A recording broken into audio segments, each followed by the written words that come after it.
Okay. Good evening, everybody. Welcome to the February 8th, 2018 meeting of the Penfield Planning Board. Allison, please call the roll. Hetzke. Here. Bastian. Here. Knauer. Here. Tidings. Here. Nersinger. Here. Sangster. Here. O'Connor. Here. All right. We have meeting minutes from the 25th of January. Hopefully everyone's had an opportunity to review them. And Motion to accept. okay, we have a motion from Mr. Tidings, I'll second. second from Mr. Knauer. Hetzke. Aye. Bastian. Aye. Knauer. Aye. Tidings. Aye. All right. We have Taking no one- action. no action on our tabled item. That's correct. There are no new business items, no action items for this evening. We do have a public hearing at 7 o'clock. So if there aren't any questions from the board, we could take an intermission until then. Yeah, just one note. We originally had our February work session scheduled for the 20th on Tuesday. It's been rescheduled for Thursday, the normal planning board night on February 22nd. Excellent reminder. All right. So with that, we will recess for about 13 minutes and reconvene up in the dais at 7 o'clock.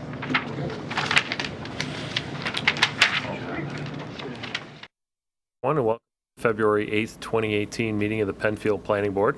We will begin the meeting with a Pledge of Allegiance. I pledge allegiance to the flag of the United States of America and to the republic for which it stands, one nation, under God, indivisible, with liberty and justice for all. Okay, thank you everyone for coming tonight. We have 3 items on our agenda, 4 items actually.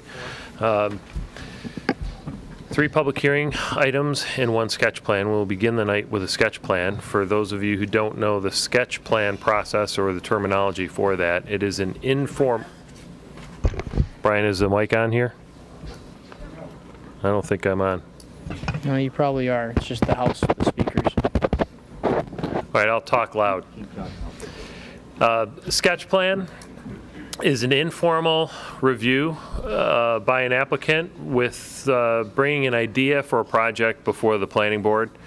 We give our comments, and it's welcome to provide public comments about the project or the proposed project. It's not an official application. As such, expect not as much work to be done. It's the type of review that they're soliciting feedback from the town and the community before they invest too much resources into the development or the design of a project. So the way the process works, the applicant will present their proposal. Board members will ask questions, then we open it up to the audience. When we open it up to the audience, some of you may have filled out some of these sheets. It's okay if you haven't, but I'll first go through the sheets based on the topic the application that we're discussing. And if you would please come on up to the podium when I call your name and introduce yourself, give us your name and address for the record, and please address your comments to the board. So that way we can have a nice, good meeting. And I think that's about it. So, Zach, please read the first application. Thank you, Mr. Chairman. Application number 1, Marathon Engineering, 39 Cascade Drive, Rochester, New York, 14614.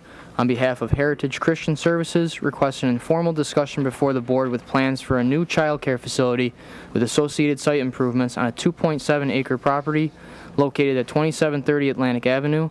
The property is now or formerly owned by Jane Gray and is zoned R120. Application number 18P-0004, SBL number 124.01-1-2. Good evening. Eric Schaff, Marathon Engineering. Thank you for the opportunity to appear before you, and thank you for your explanation of sketch plan. Yes, we do not have any details.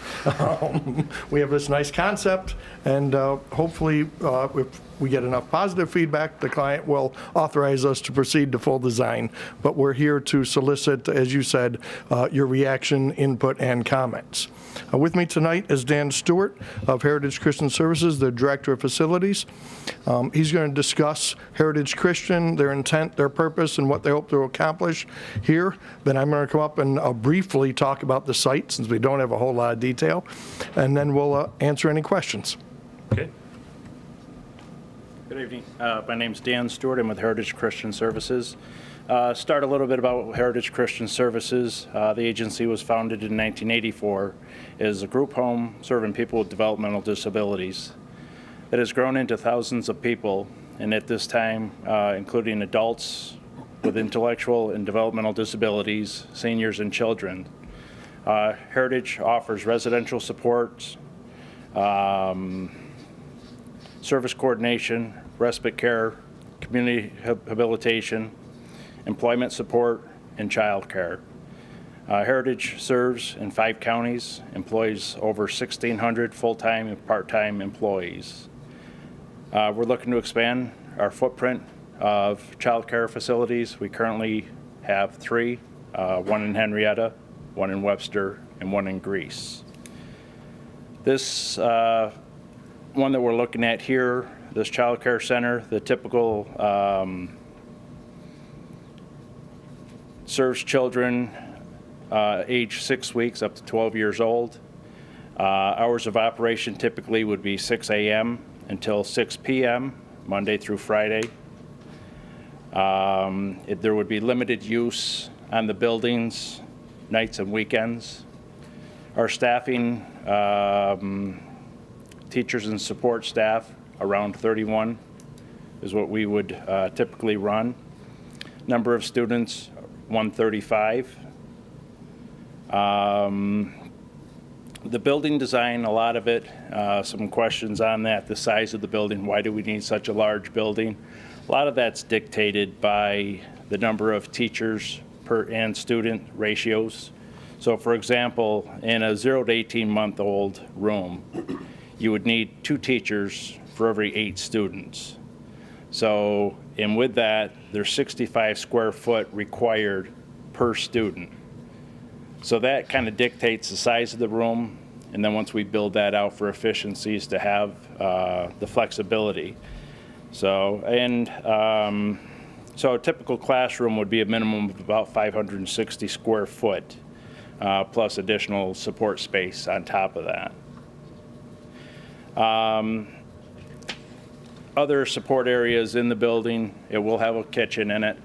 We will not prepare our own food there. It'll be catered in for the students, so it'll be more of a warming kitchen for the food. There will be some commercial refrigerators and freezers just to have controls through the days and snacks and what have you for the kids. There will be a staff lounge, nursing mother's room, a therapy room, studio, family room, director's office, a couple of restrooms for visitors, mechanical rooms, storage, reception area, and hallways. Outside the building, there will be a large playground behind this, which will probably be separated into 3 areas, so there will be age-appropriate playground equipment, depending on the group that's in there. As I said, we do have 3 other facilities, so we're able to use a lot of that information from the other facilities, such as our typical drop-off pickup cycle times run around 6 minutes. So we're able to use a lot of that data to show how that might lay out in the parking areas and the flow through the building. And in parking areas will play out here. So at this time, what I'd like to do is turn this over to Eric, let him start reviewing some of the variables that we have here. Thank you. Okay, as Zach mentioned, this site is a 2.7 acre parcel. It is at 2730 Atlantic Avenue, which is about 1 3/4 miles west of where we are tonight, just down the road. It's at the northeast corner of Atlantic Avenue, which is State Route 286 and Scribner Road.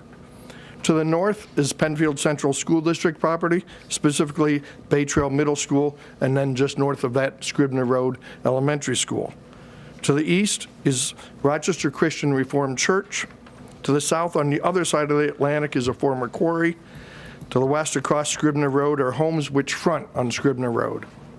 Diagonally opposite the property to the southwest is the former Shadow Pines Golf Course, which has been in the news recently. What we're proposing is a 12,000 plus or minus, and again, all of these numbers, again, we're at sketch. So this is a very preliminary look. 12,000 plus or minus square foot. It will be one-story facility. As Zach mentioned, the parcel is zoned R120. A daycare facility is an allowed use, but we do need a conditional use permit. The existing 3,500 square foot building on site is going to remain. We're planning that to be used for two purposes at this point. An older child daycare on the first floor, about 1,800 square feet or so, and then storage space on the second floor. No activities are planned to be taking place on the second floor. The outdoor recreation area, as Dan mentioned, is going to be modeled like we did in Greece, which was done just a few years ago.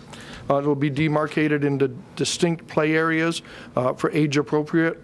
Basically, the entire facility is surrounded with chain link fence. Then there's interior fencing and a walkway. And again, we'll have a full description of that, including the proposed playground equipment, should this project proceed.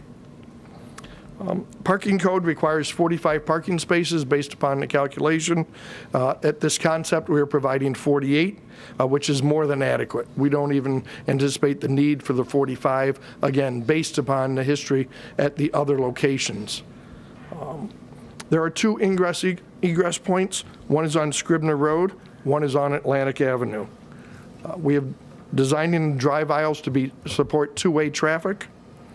The existing curb cut on Scribner is located more or less here. It's going to be relocated eastward to the edge of the property. Obviously, the existing curb cut will be closed off. There is a large tree that is here that is noticeable. We have done our absolute best, and our intent is to keep that tree. It is a nice tree. There will be additional landscaping around the property and that type of thing. Utilities are present in the area. No capacity issues have been identified. We've not yet begun site design can't emphasize that enough at this point. We will comply with stormwater, erosion control, et cetera, et cetera. We've identified no issues. Landscaping, as I mentioned, lighting will be designed to control and minimize light spillage. Again, all in conformance with standard good practices of site design. We did receive some comments from the planning department. No significant obstacles or barriers were identified. Many of the comments will be resolved and or defined as we get the results of the official boundary and topo survey and then progress to design. At this time, due to the size and location of the property, we have identified some variances that will be required. Now again, these numbers may vary as the design progresses, but at the moment, one that's not going to change, there's a minimum lot size for child care facilities in the town code. That is required to be 5 acres. This property is 2.7 acres. We do feel it is a appropriate use for this property, bounded as it is by the school and the church. There's a maximum building size of 8,000 square feet. In the code, there's also a maximum children to be served 135. We're going to meet the 135 target, but as Dan explained, the facility is proposed to be larger. Why? The program needs to provide the excellent facility and program that Heritage Christian does, and similar to what they do in other locations, the square foot per child just doesn't work. So we've chosen to keep the cap on the number of children and expand the building to provide the facility and the program that Heritage wants to provide. The third one is there's a buffer to residential property lines from structures, play areas, parking, and drive lanes of 100 feet. We're not going to meet that in any direction, north, east, or south. But again, to the north is the school location. The building itself is 300 or 400 feet away.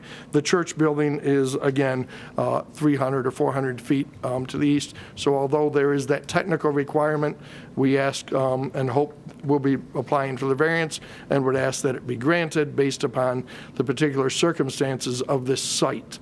Recognizing the intent is to buffer, but there really isn't a buffer required from the church and the school. In the submission that we made a few weeks back to you, we included architectural renderings. I want to stress those were for the facility that was constructed in Greece a couple of years ago.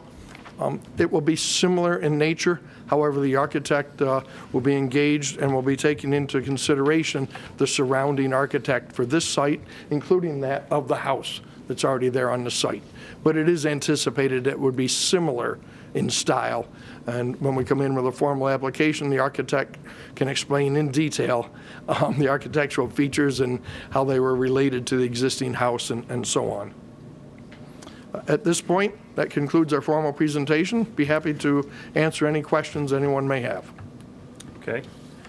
I have a couple of questions. Dan, it might be more for you. You mentioned a 6-minute typical drop-off time. So kind of walk me through that if you would, please. Would that mean, all right, I'm driving down Atlantic Ave, I pull in, from the time I pull in to the time I pull back out is typically about 6 minutes? Correct. So it's not necessarily 6 minutes for me, and then 6 minutes later, Bill goes, and then 6 minutes later, Zach goes. It's, for me to get through the process, it's 6 minutes. Correct. But he may be starting 10 seconds after or 30 seconds after me? Would Correct. that- Yep. And what I could show you, AJ, is that on our, a lot of families find their niche time that it's easier, A, to pull into the parking lot. Second, once you get in there, how quick, my kid settles in and gets into the classroom. So 6 minutes is what we're saying is when the parent keys their kid in or checks their kid in. Okay. From the time till they get outside to back to their car. So it's just trying to show the flow as far as the need for parking spaces is what I was more tuned in on that. So I think you got it now. Can you hear me now? Ooh. He'll fix it. Now we'll talk real quiet. Can you hear me now? I just moved over to Sprint. Oh, take a stab there. Oh, yeah. But Sorry. with that also what I Sorry, Verizon. I'm actually a Verizon customer. Anyway, go ahead. But what we can also do is show you the data on what time people are in. Typically, we don't have any stacking of people is what my point on that is. So you don't find a line like you do at a car wash on a March day right after a The snowstorm? first sunny day, no, we don't have everybody stack up. In there, again, we start at 6 o'clock in the morning. A lot of those students don't come in until 8:30, 9 o'clock. There is a wide variety of drop-off times on there. And we'd be happy to show you the other 3 facilities of what our typical cycles look like, or peak parking. Could you possibly share with us some of the location similarities or in terms of roadways that the other locations are on?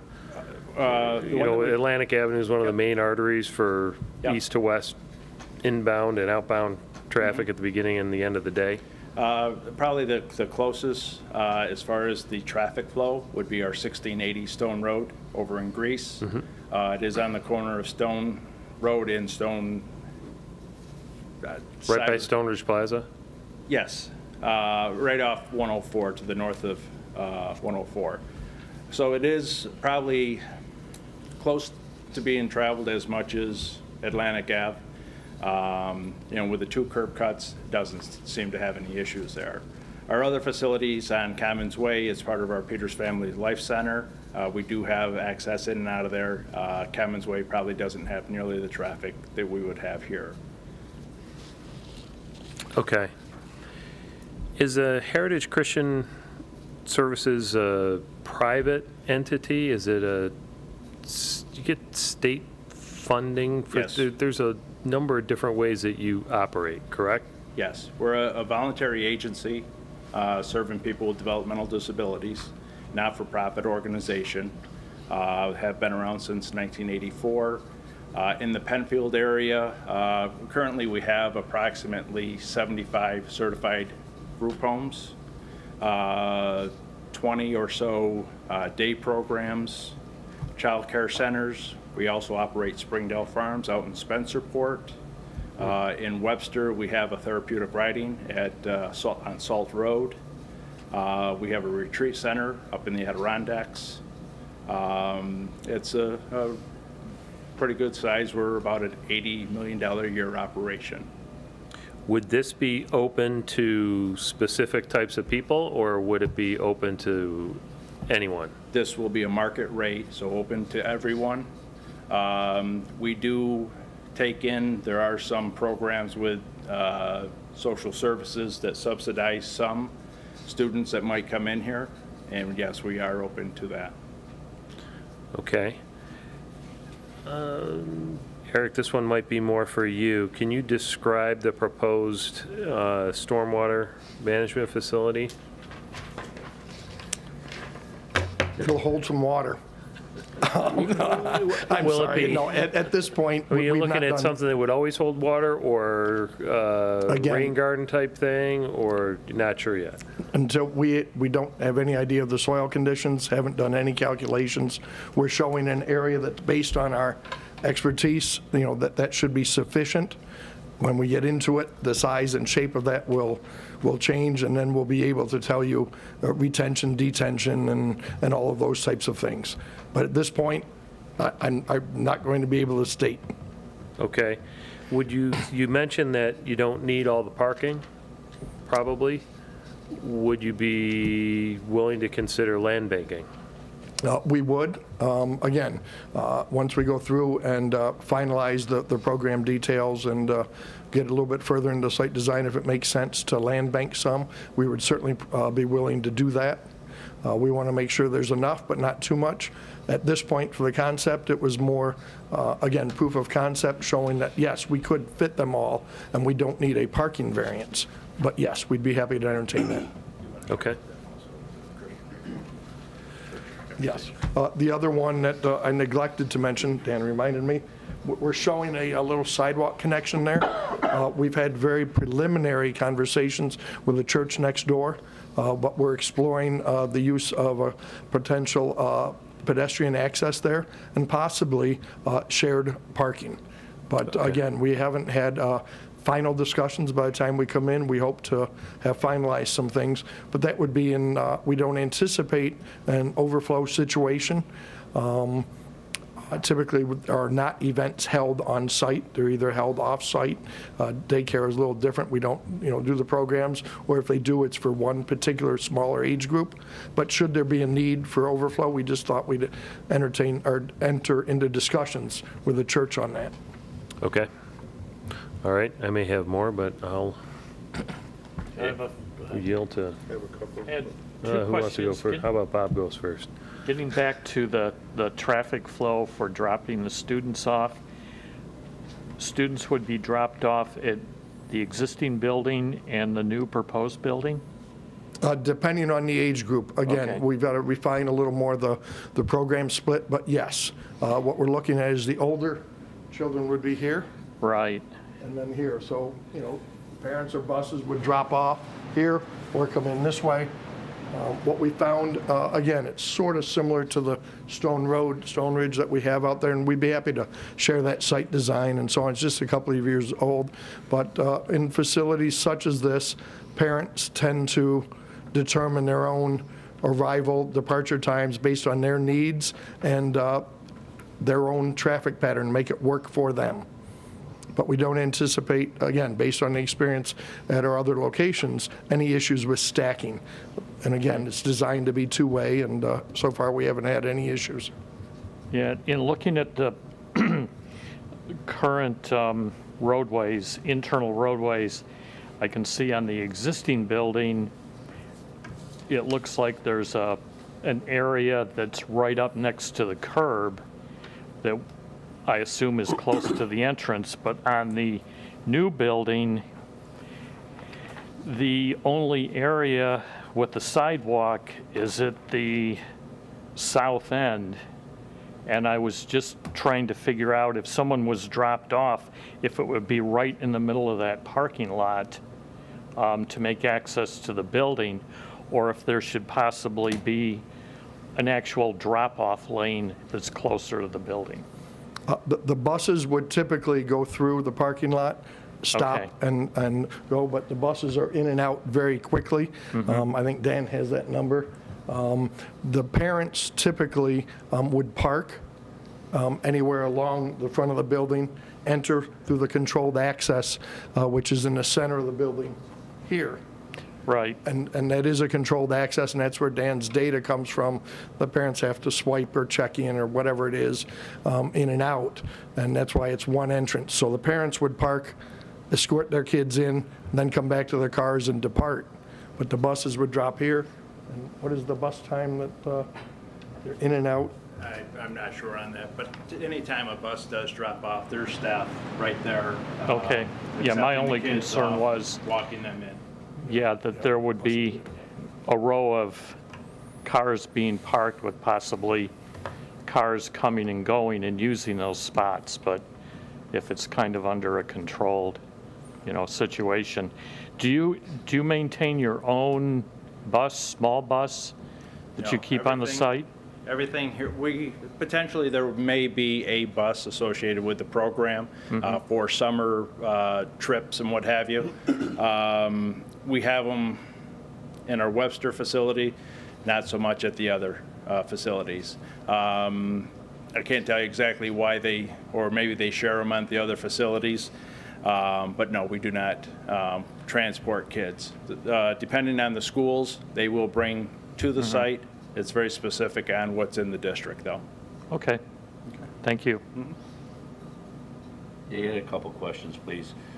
So the size of this facility is going to be similar to Greece and Commons Way, Yes.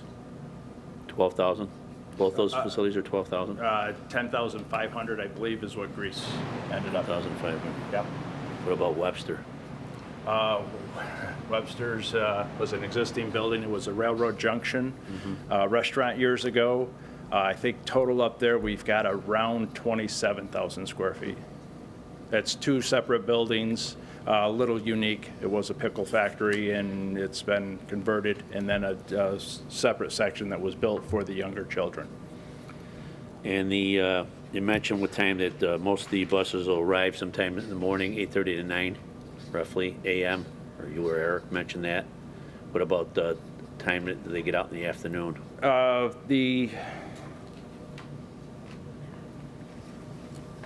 I did have here the hours of operation for the Scribner Road School.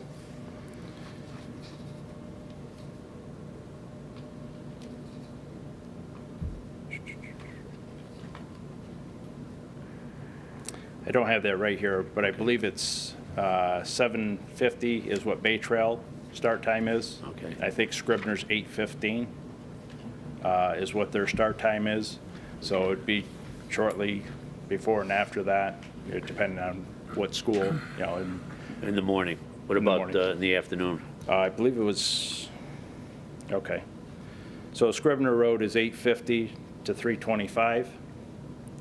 Bay Trail is 8:10 to 2:40 is what their end of day is. So I would assume within 10 So to that'll be- 15 minutes of that. Okay, so it'll be the same time, the big rush for all the buses coming and going will be the same time? About a Pretty half an much. hour apart between the middle school and the grade schools. And the buses they'll either have to go out to Scribner Road, I assume if they're coming in from Atlantic, or you're gonna have them in both directions, coming in from Scribner and going out to Atlantic also. So you have buses each way, picking kids up. I'm not sure exactly how I think the bus garage at the end of the day will dictate which route, whether they're going to take a left or a right. I don't think That'll be up to them. that'll be their jurisdiction. Okay. The only thing short of that would be where the drop-off location, if they want the children to exit. Right, on the on right-hand the side, obviously. Right, left or right. So they may have to come in Atlantic side, and then exit Scribner Road, so they can Stay to the, so they can just leave right to the, get right into the entrance of the building, I guess. correct. Okay. Go ahead, Eric, you got something? Yeah, based on, we're also working on another daycare here in town, and we talked to the school district about that, and they said once the project was approved, they would then look at it and make the appropriate plans. But, all they did is said, okay, let us know, and we'll work with it. I will point out that at this particular location, similar to the Greece location, as Dan mentioned, there will be staff that greets the buses for both drop-off and pickup. And based on history over at the other locations, the buses are in and out in 3 minutes, more or less. Because again, they pull up, someone's already waiting, escort the kids off, or put the kids on as it may be. So it's not quite the stopping and then waiting for them. It's all supervised and coordinated, if you will. Okay. The lot, I guess, question, how do you guys pick this particular lot to address your needs? We did work with the Child Care Council. We have looked at other lots in Penfield, both down Panorama Trail. We looked at the lot that Eric had referenced earlier up on Creek Street. For the last 5 years, we have been continuously looking for appropriate areas. Once again, working with the Child Care Council to find out what the needs are, knowing the other facilities that are in the area, which are some great facilities around here, but they still seem to think that this will be, have enough support to build another one. Now, what about the house? You want to leave that house up, correct? Yes. The house was built in 1880s. We have been through it with Mr. Gray, Bill Gray. We feel as though we can do some structural repairs on it and make it more than functional for the school-age program. The hopes there also is school-age kids, when it comes to childcare, they don't want to go into the same school that the little kids are going in. They want to be in their own building. So that was the hopes. And also it's got some great character, some great opportunity with that house. Would it be an option to, if that was gone, would that lot help your situation with the larger facility? Possibly. Yes, it was the hopes of the family that when we put the purchase offer in, it was very important to them that the house remained. We haven't committed to anything regarding the house, whether it was going to stay or go. Same thing with the tree that Eric pointed out. Mr. Gray quit the storyteller, but told the story about how they transplanted it from out in the back 40 and ran over it 3 times with a lawnmower, and here it is today. So. A lot of character, a lot of history. Same thing with, go to history on this site. The Grays owned all the property that the schools were on. Used to be a Gothic barn back where the school is now. Mr. Gray was hoping to bring some of the pictures of what the original homestead looked like so that we can, carry that on a little bit in our, potentially in the house also. The trees is a good point. Now, what about, so all the trees on that property presently, besides that one, you're going to keep that one, be gone? There's anything that we could save that would fit into our landscape detail, we'd be happy to. I don't think there's a lot of opportunity. Some of those pines, actually one just fell across the driveway here a couple of weeks ago. I don't think there's a lot of value left in the pines or the safety hazard, and yes, they're going to be in the middle of the playground. Anything that we could, though, around the perimeter, but absolutely we'll be complementing it.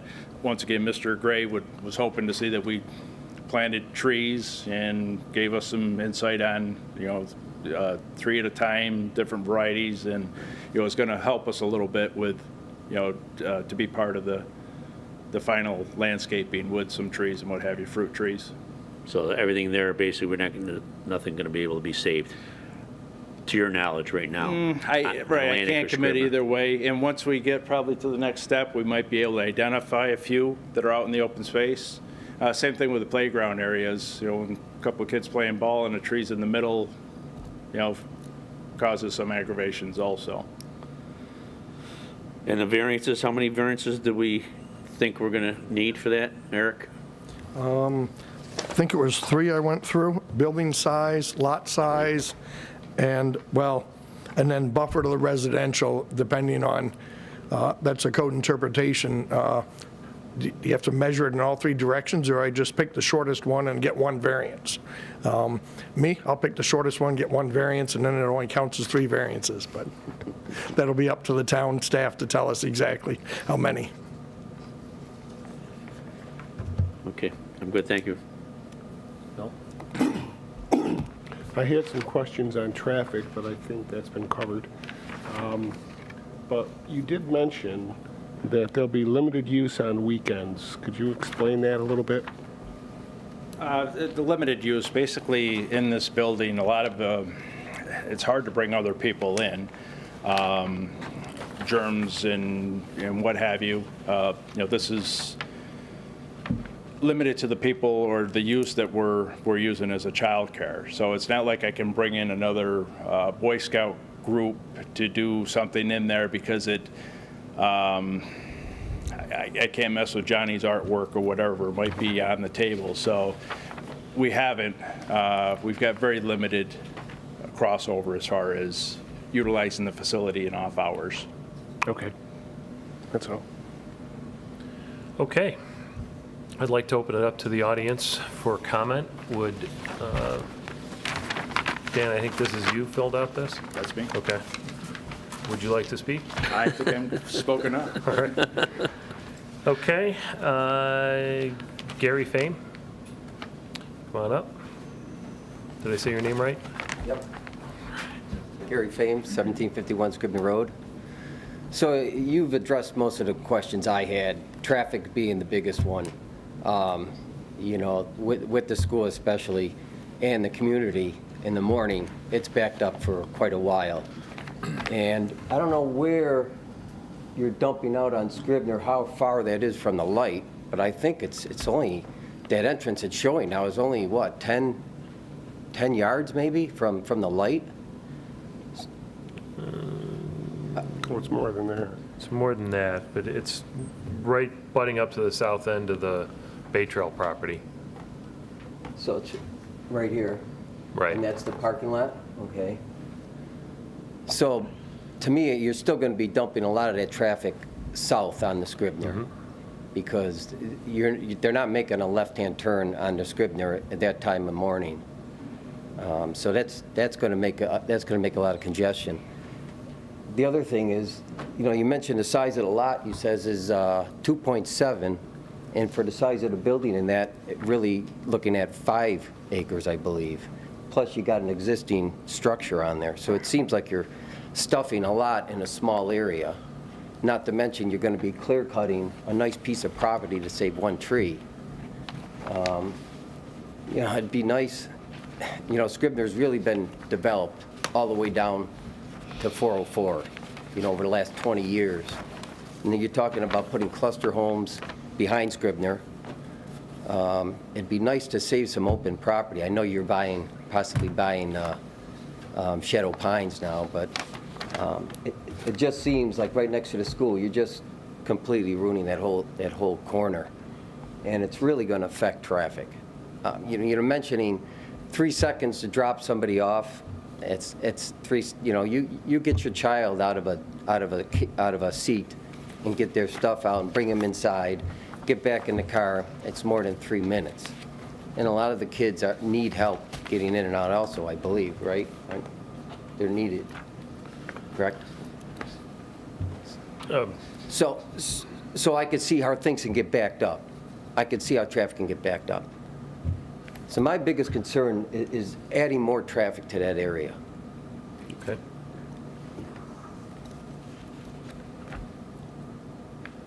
And on the Scribner would be a left or a right, correct? That's going to be two-way, it's going to be, the entrance is going to be an exit and an entrance? As far as we know right now, it's proposed as a two-way entrance and exit. Okay, that's all I have. Okay. Thank you very much for your comments. Would anyone else like to comment on this sketch plan? Okay. Anyone else from the board have additional comments or questions? Would you care to make any final statements, or are you all set? All right, thank you for coming. Thank you for your presentation. We will be issuing a letter in the next few weeks. Have a good evening. Very good. Thank you very much. Good to see you all. Thanks. Zach, if you could move on to the public hearings. Thank you, Mr. Chairman. First public hearing application, Passero Associates, 242 West Main Street, Suite 100, Rochester, New York, 14614, on behalf of the Browncroft Community Church, requests under Chapter 250, Articles 12-12.2 and 13-13.2 of the Code of the Town of Penfield for preliminary final site plan approval and an expansion to a conditional use permit for a 2,300 square foot addition with associated site improvements on the 31.93 acre property located at 2530 Browncroft Boulevard. The property is now or formerly owned by Browncroft Community Church and zoned R120. Application number 18P-0002, SBL number 123.07-2-12.1. Go ahead. Good evening. My name is Matt Newcomb. I'm with Passero Associates. Another member of our team that's here tonight is Dustin Welch. He's the architect for the project, and also the project engineer, Josh Saxton, who's sitting out here. We also have a couple representatives, Ludi and Eric from Browncroft Community Church. In all fairness, I called Eric by his first name because I can't pronounce Ludi's last name, so that's why that is the way it is. So most of you already know where Browncroft Community Church is, but I'll just kind of give you a brief overview of the location. Browncroft Community Church is located at 2530 Browncroft Boulevard, which is right here. The entrance to... Do you mind using the handheld? I could just do this. The entrance to the property is directly across from Panorama Trail. So there's an intersection, there's a light there that directs traffic to and from, or mostly along Browncroft and Panorama and into the church. So we are proposing to do a 2,300 square foot addition. A portion of that addition is within the building. So the part that you see outside of the building on our plans is really only 1,800 square feet because there's some renovations that are going on inside the building. It's an addition to a previously existing classroom. So to accommodate the addition, I'm going to flip this over here.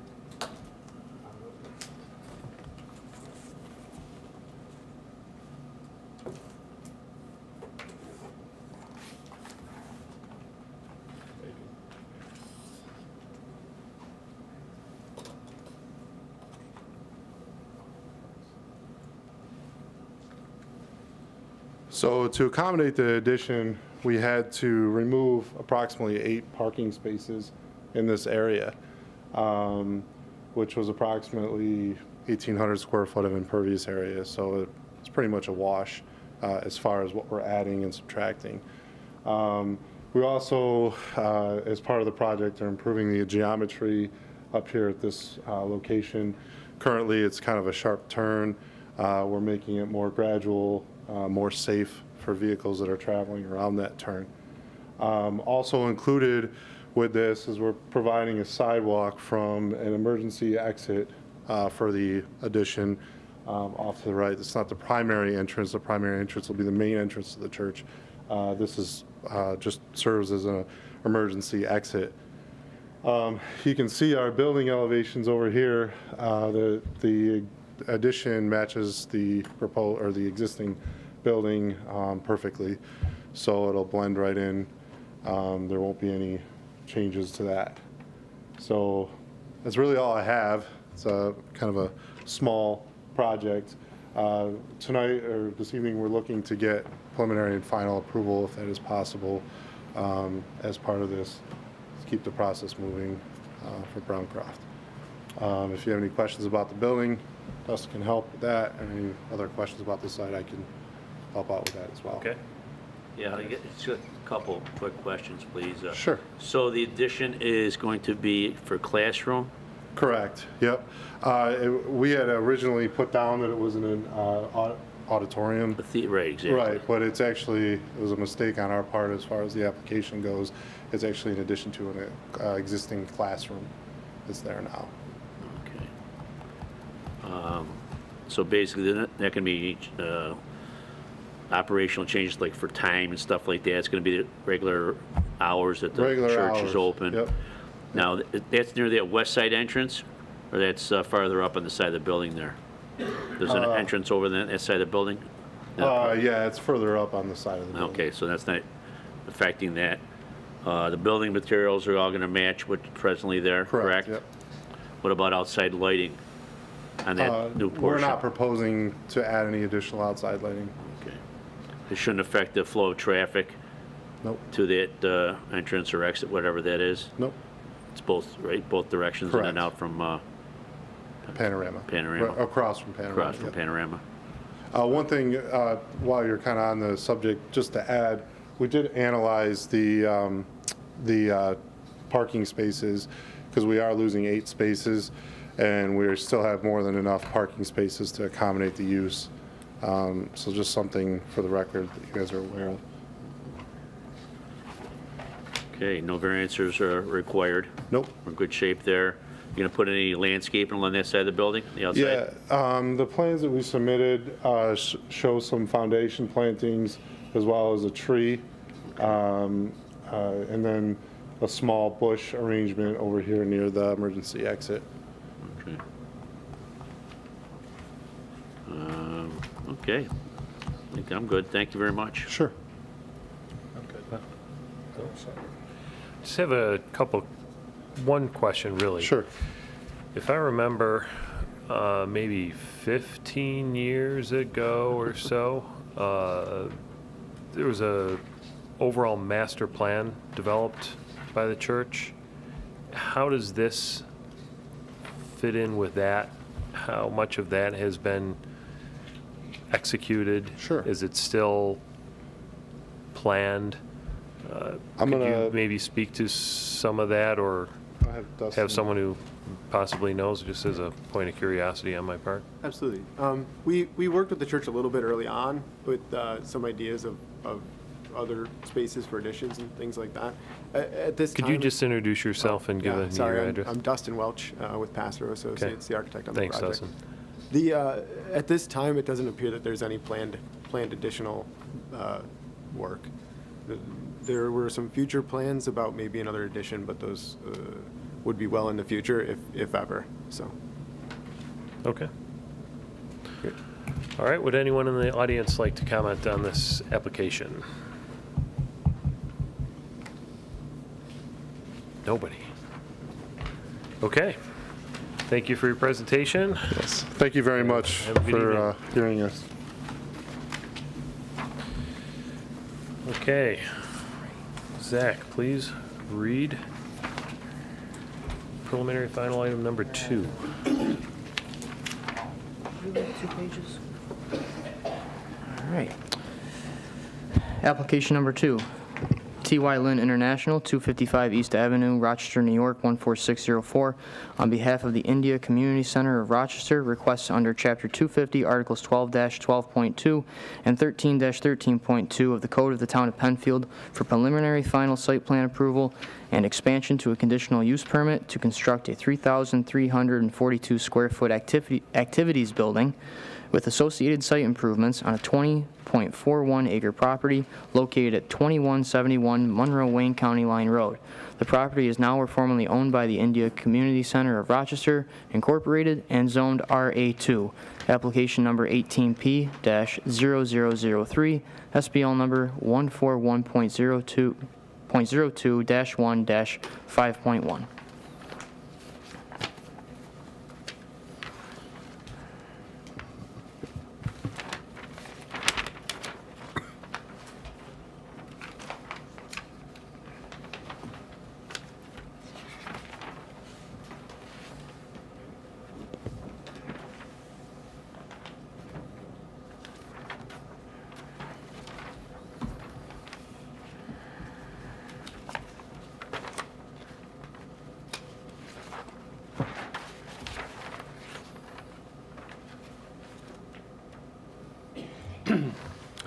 Good evening. Robert Kiefer, professional engineer with the firm of T.Y. Lin International in Rochester, New York. We're been retained by the India Community Center to prepare the plans and seek the approvals to construct an assembly activities building at their facility on County Line Road.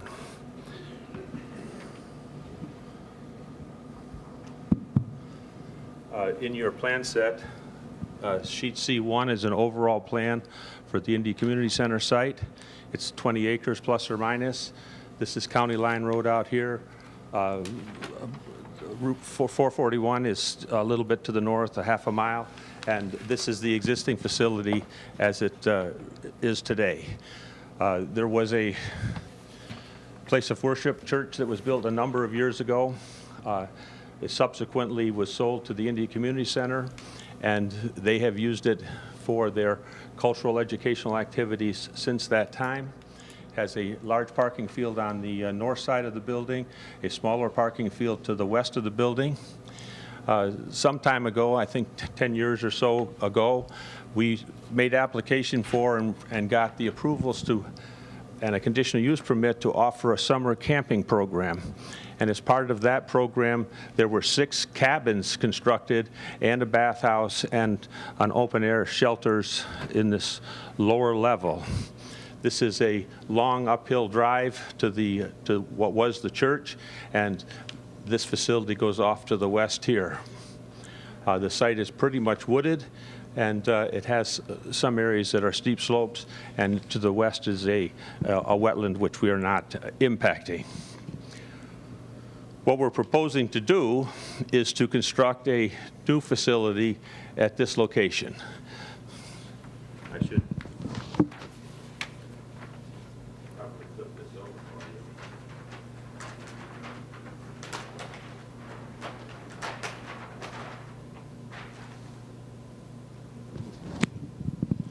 for you. This is sheet 2 of 3 of the set that was submitted to you.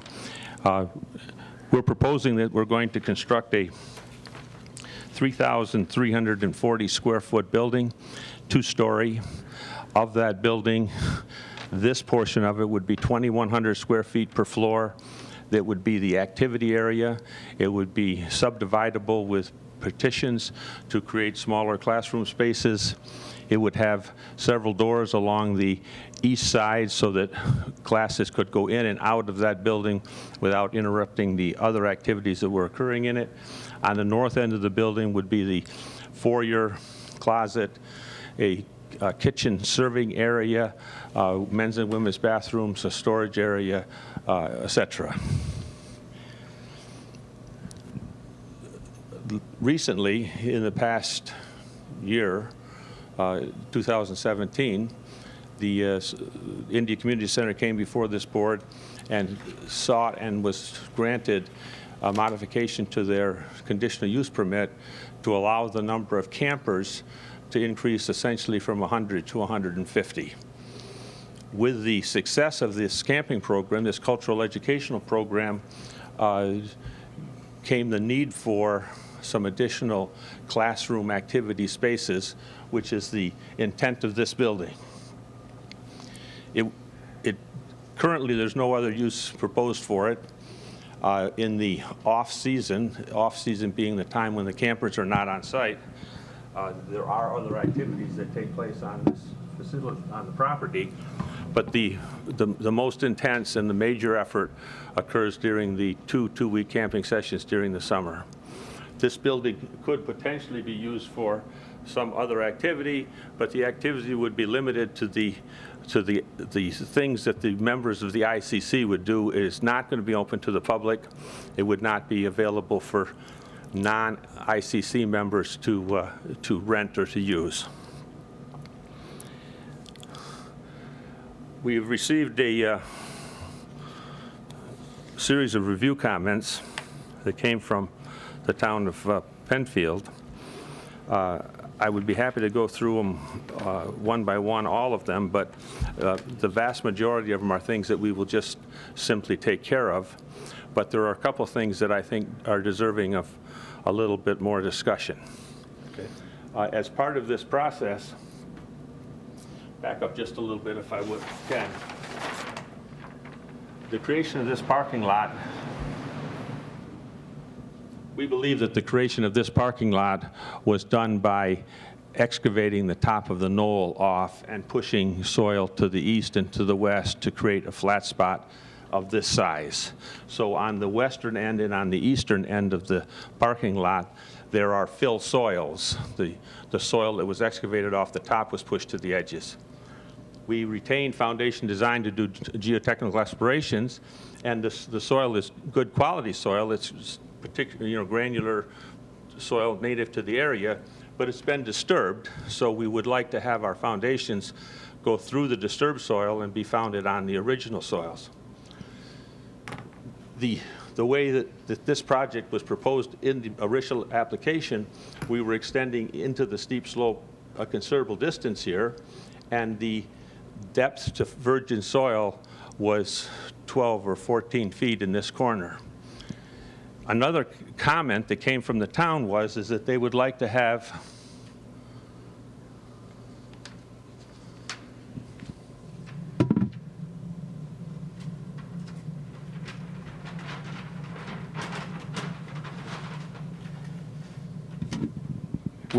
a 7-foot sidewalk along the east side of the building where it abuts against parking spaces.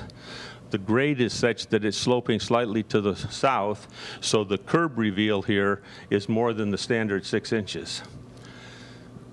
Given those conditions that we didn't know at the time of this design, we've subsequently decided that we would like to propose moving the building to the east, eliminating these parking spaces, and creating a green space area off of the sidewalk,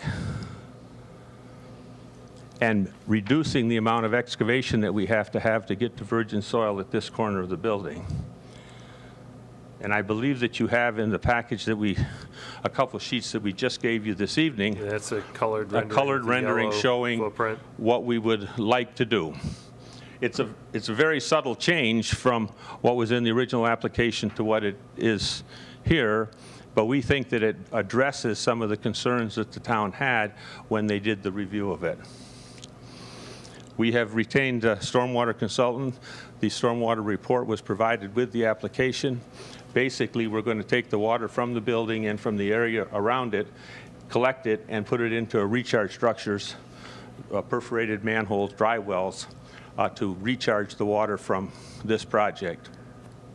Currently, this parking lot sheet drains over to the driveway, and it runs down a swale along the edge of the pavement. But the soils are quite permeable, and it hasn't been an erosion problem the way it is. The site is served by water, gas, and electric. We're going to just make service connections to those utilities. The site has a very elaborate individual septic system designed for the highest intensity use, which is during the camping season. It has not been a problem. We have excellent record of history of the maintenance on the system, and there's been no failures associated with how that system works. One of the questions that was raised in the review comments was providing you with the original design details and seeking feedback from the Monroe County Health Department on that issue, and we're prepared to do that. In your set, there was architectural drawings. the floor plans and elevations. I can put those up if you would like. Basically, we're going to have the same building materials as the existing facility. Asphalt shingles, slight green-gray tint to them. The vinyl siding.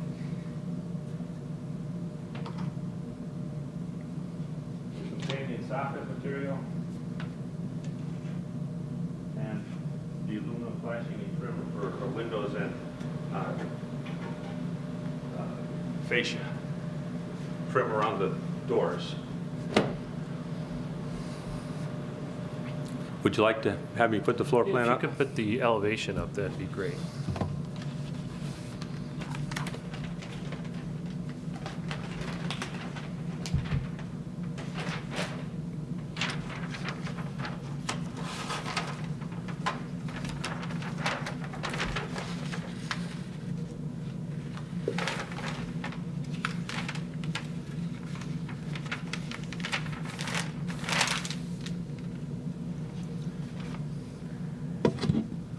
This is the elevation view that you'd see from the parking lot looking to the west.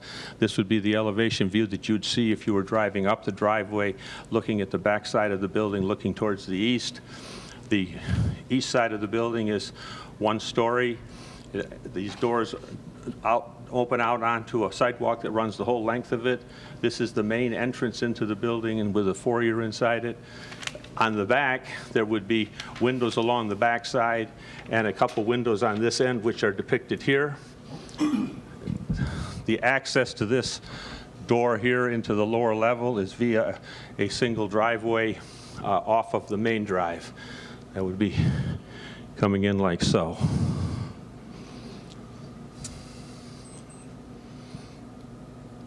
Okay. Do you have other questions that you would like to have answered? Sure. Thanks, Bob. Can you give us an idea of the anticipated frequency of use?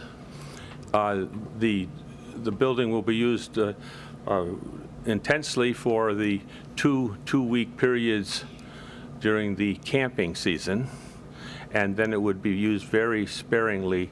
There's no scheduled events for it currently. There's no plan to have a particular group occupy that space on a regular basis, but it doesn't, we would like to not rule out that possibility.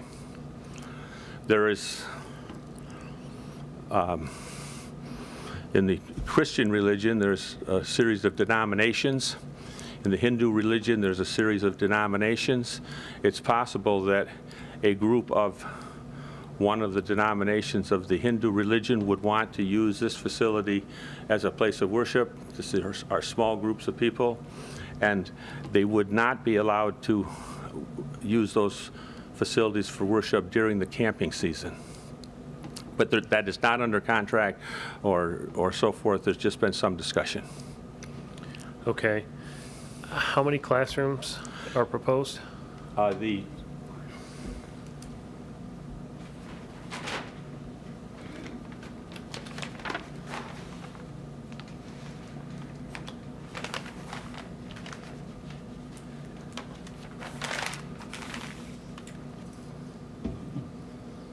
This is the main activities area. This represents 2,100 square feet. They're proposing to have 3 folding partition dividers that would create 4 spaces, but it's not known whether or not it would always be used that way, or whether you'd close one and have 2 classrooms, or leave it all the way open. Okay. Where do they conduct these activities now? In the main building.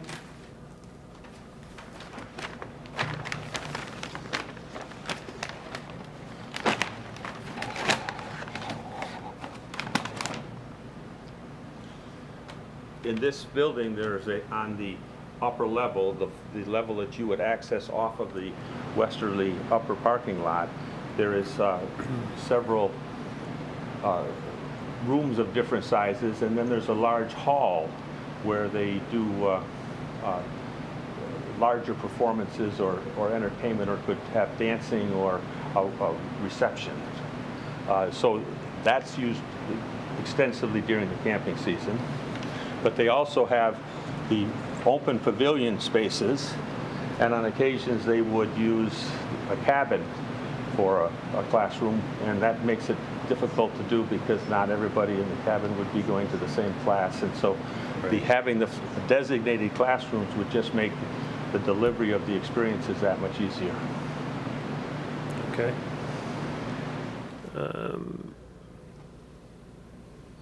You mentioned that you wanted to have deeper foundation. We're trying to avoid the need for a deeper foundation. That's why you moved it to the east.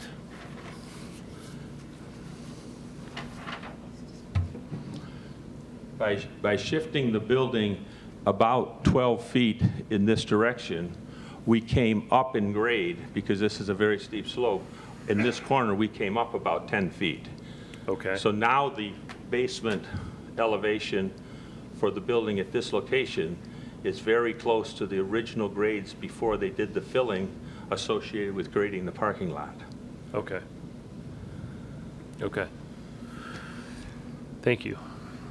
Anyone? How many people does this building hold up, the new building? The maximum occupancy is, I can't give it to you exactly, about 130, but it's not intended to be used that way. It would be broken up into small groups that would be in and out. Not all of the campers will be in that facility at any given time. I'm thinking of like if they wanted to rent it out to somebody for something, what could it be used for? It could be used for Weddings? reception, wedding, retreat, a Cub Scout meeting, if Does it it have a was. kitchen in there? A kitchen? This building is going to have a serving area where food would be brought in and would have a window that you could serve from. It will not have a full kitchen where you could cook and bake and have ovens. Where do they eat now, with the campers and stuff? There is a kitchen in the main facility. Okay. So they eat over there, so they don't have to eat in here, but they can. Right. I don't think the intent is that this is going to be a place where there's going to be a lot of meals served. I think it's more that there would be refreshments, and if it was an evening activity that might have pizza, and it would be delivered. So hours of operation will be the same that you've already been okay? That's correct. We're not asking for any change to the conditional use permit with regards to hours of operation. It's the 11 o'clock is still the end line. And this building will only have wall-mounted, down-directed lights as required by code at the doorways, so there'll be no increase in the intensity of the light on the site. So we shouldn't be having any complaints about lighting off the property or anything like that? I don't think that these lights will be visible by any of the neighbors. They're going to be, a 40-watt light bulb right next to the doors. Campers won't be sleeping in here? That's correct. This is not a sleeping facility. You don't have any sprinkler systems in these buildings? Right? This is the maximum size building that we could have without sprinklers. Nice. Landscaping, you going to do any landscaping? The construction of the building will require the removal of the trees in this area, but there's a section off the end of the pavement that currently does not have trees. So the number of trees that we have to remove in order to get the building in here is limited, and they're not particularly large. And by moving it 12 feet to the east, we're going to reduce the number of trees that we have to remove. This is all heavy cover, canopy cover, so there's not going to be an opportunity to have a lot of ground cover and foundation plantings. But the creation of this green area here now, by moving this ahead and eliminating the parking spaces, it does provide an opportunity for a planting plan. Okay. Landscaping, lighting, hours, sprinklers, campers, and occupancy. I'm good. Thanks, Bob. Okay. Well, yeah. Bob, I want to poke a little bit at the, you mentioned a potential use for a place of worship. Could you elaborate on that? Is that something we can expect to happen on a periodic basis, week in and week out? Not including the 4 weeks during the summer when it's used for the camp? I didn't want to present the project saying that it would never be used for anything other than the campers. But this facility is not used on a weekly basis for worship. Okay. Although I believe that's a permitted activity in that building. Churches are permitted in residential zones. Okay. So there's no plan right now that that will become a place of worship? That's correct. Excluding the 4 weeks, okay. All right. Is this building going to be visible from the County Line Road? Line of sight? It will not be visible from county line. Okay. The grade change from here to here is probably 40 feet. And so it goes up and then it comes back down a little bit, and then they have this flat area for the parking lot. I don't believe that this would be visible from county line, potentially visible with the leaves off. If you're looking at a light in the parking lot, you might be able to see it from the house to the north. This grade is significantly higher, so these people won't be able to see this building. Okay, thanks. Yeah, I had one question for waste containers for that building that are associated with what comes out of this building. How do you plan on handling that? There's a tote, residential tote would be kept outside of the building during the camping season, and then it would be taken up to the dumpster enclosure up on the upper parking lot. Okay, that would be at the back of the building? Well, I guess the, Yes. okay. Okay. There's doors into the lower level at this location. There would be a tote during camping season, and the campers and the staff participate in the activities of moving the garbage to the dumpster. Okay, thank you. Okay. I'd like to open it up for comments from the audience. And just to reiterate, if you could come up when I call your name, and I hope I don't mispronounce your name, but if I do, please forgive me. And the rebuttals will be saved to the end? Sure. Come on up to the podium. Please state your name and address and address your comments to the board and not to the applicant. And the first person I have is Howard Boudreau? Boudreau? Sorry about that. Come on up. Hi. My name's Howard Boudreau. I live at 2859 Penfield Road. I've lived there since 1983 with my wife. My property backs up, the Indian house backs up to my property, south side of my property. In the summer and the evenings, we can hear activities coming from the Indian house, and it sounds of people enjoying themselves and having fun. I have no problem with it whatsoever. I think it's nice. I think it's a great place for the kids to gather. And they've been good neighbors as long as we've lived there. I've had no complaints with it. They maintain their property. I've been through the community center. I walked through it. I've been taken through it, and I've enjoyed the tour. So I have no problem with them getting the special use permit, increasing the special use permit. And the only thing I can say is they've been good neighbors. Okay. Okay, thank you. I can respond to that. Thank you very much. You're going to wait till the end. Okay. Thank you for your comments. Next, we have Lenny Gingello.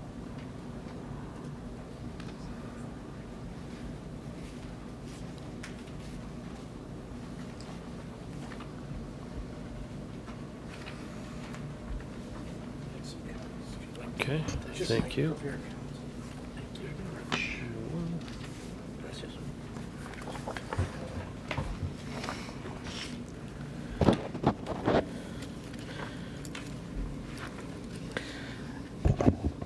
Hello.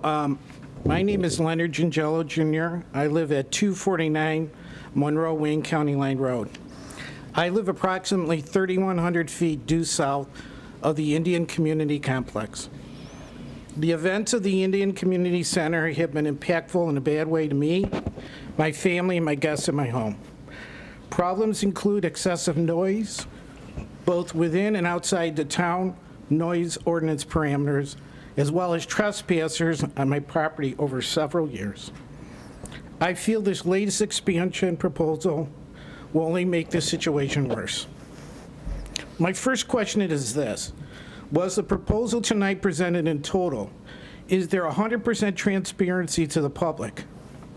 The reason I ask this is because I'm deeply troubled by the fact when the Indian community presented their expansion plans on October 12th last year, there was no disclosure that the dates of the summer camp, and I may be wrong from what I've heard tonight, but I see that it was changed from July, the 4 weeks to 2 summer sessions, to June 1st through August 31st, from 4 to 12 weeks. So the noise that you hear will be 12 weeks now. This is not poor memory on my part. I reviewed the videotape. How does this happen? Why didn't we discuss it going from 4 to 12 weeks in the public session? That's my question.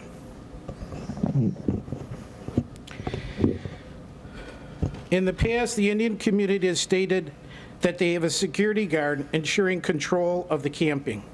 How will this work for the rental business for these non-Indian community managed events? I think you should look at the special use permit. It's not just religious activities anymore. It's nonprofits. It's educational. Is there an emergencies number that can be shared with the public to be used in the event of issues at the Indian Community Complex? Maybe the board should consider this. The noise from the summer camp is real. It funnels up along the hill from the camp, and my brother and wife and I experience it, and maybe others do as well. Maybe it's the topography that makes this a nightmare for us. Adding a new building, adding more campers over more days and more hours will just make this worse. I know that the town has reviewed the tree buffering to find it adequate, but you're wrong. You are not there while counselors have ordered pizza and party in the parking lot at midnight and beyond. Bottom line, the noise is in violation of the town noise ordinance. Please enforce it. Might I recommend the town consider requesting additional buffering, like a fence or soundproofing in the community center or the camps, before approving this expansion, latest expansion. What is the process for approval of this proposal tonight? During board deliberations, can the public attend these meetings? I'd like the residents to know that I found it shocking that during the last expansion proposal, the Indian community members and their attorney attended and participated in the deliberation meeting after the public was excused. Maybe that's proper, I don't know, but I went home after the meeting. As a retired IBM executive, I've discussed third-party contracts with my team, and never once was the other party in the room during these discussions. Having the other party in the room will reflect clear and open discussions. Also, and it may seem to some to be a small point, but 6 additional people is a big deal for me. In your deliberations, you talk about 149 overnight campers. If I recall the video correctly, it was 130 campers and 14 counselors. Why does the final resolution of November 9th reference 150? Why is it different? The Indian community is assessed at $1,420,600, and their current town and country tax are $159.86 and $228.98 for school taxes. This is because they're designated as a special religious code 620. I will note that in prior years, they paid even less or nothing at all. Of course, this puts a greater burden on the other taxed entities, including us residents. Since they now can rent to nonprofits do not need to be religious, educational groups, does this proposal or the resolution just 4 months ago change their preferential religious tax advantage status? Seems to me it should, since they're running a commercial rental operation. 6, let me read you the Penfield noise ordinance. The player of any radio, television, phonograph, musical instrument, or other machine or device for producing, reproducing, or amplification of sound in such a manner or with such volume, particularly between the hours of 11 p.m. and 7 a.m., as to annoy the quiet, comfortable, and repose of persons in a dwelling, hotel, or other type of residence.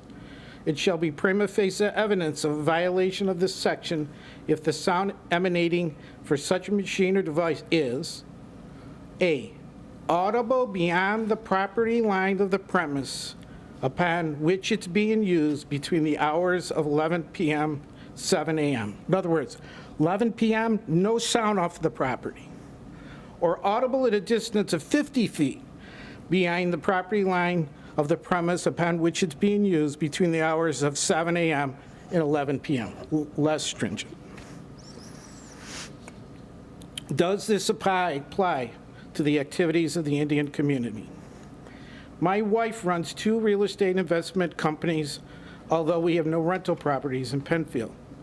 Is the process that if we feel there is a violation that we contact the town zone code enforcement officer, as we've done in other towns? Is that the process? Again, I bring this up since as recent as last summer, I hear extensive noise, cannot enjoy my deck and family and friends, and most disturbing, I must close my windows on a nice summer day, turn on the fan to get to sleep in a nice. I live 3,100 feet away. I don't live 50 feet away, or I don't live on the border. 3,100 feet. Also, in relationship to the expectation of normal activity noise that the board chair continually references. Examples you reference the Penfield Little League or Harris Wayland Park. There's 2 key differences. First, the Little League closes at night. The lights go up perfectly at 11 o'clock. Everyone goes home, and the same is true at the park. There are not people staying at these locations 24 hours a day. And we expect the noise ordinance to be enforced, especially outside the activity window. Also, here's another difference. In 2000, when I made the decision to buy my land and build my dream home, there was no noise issue.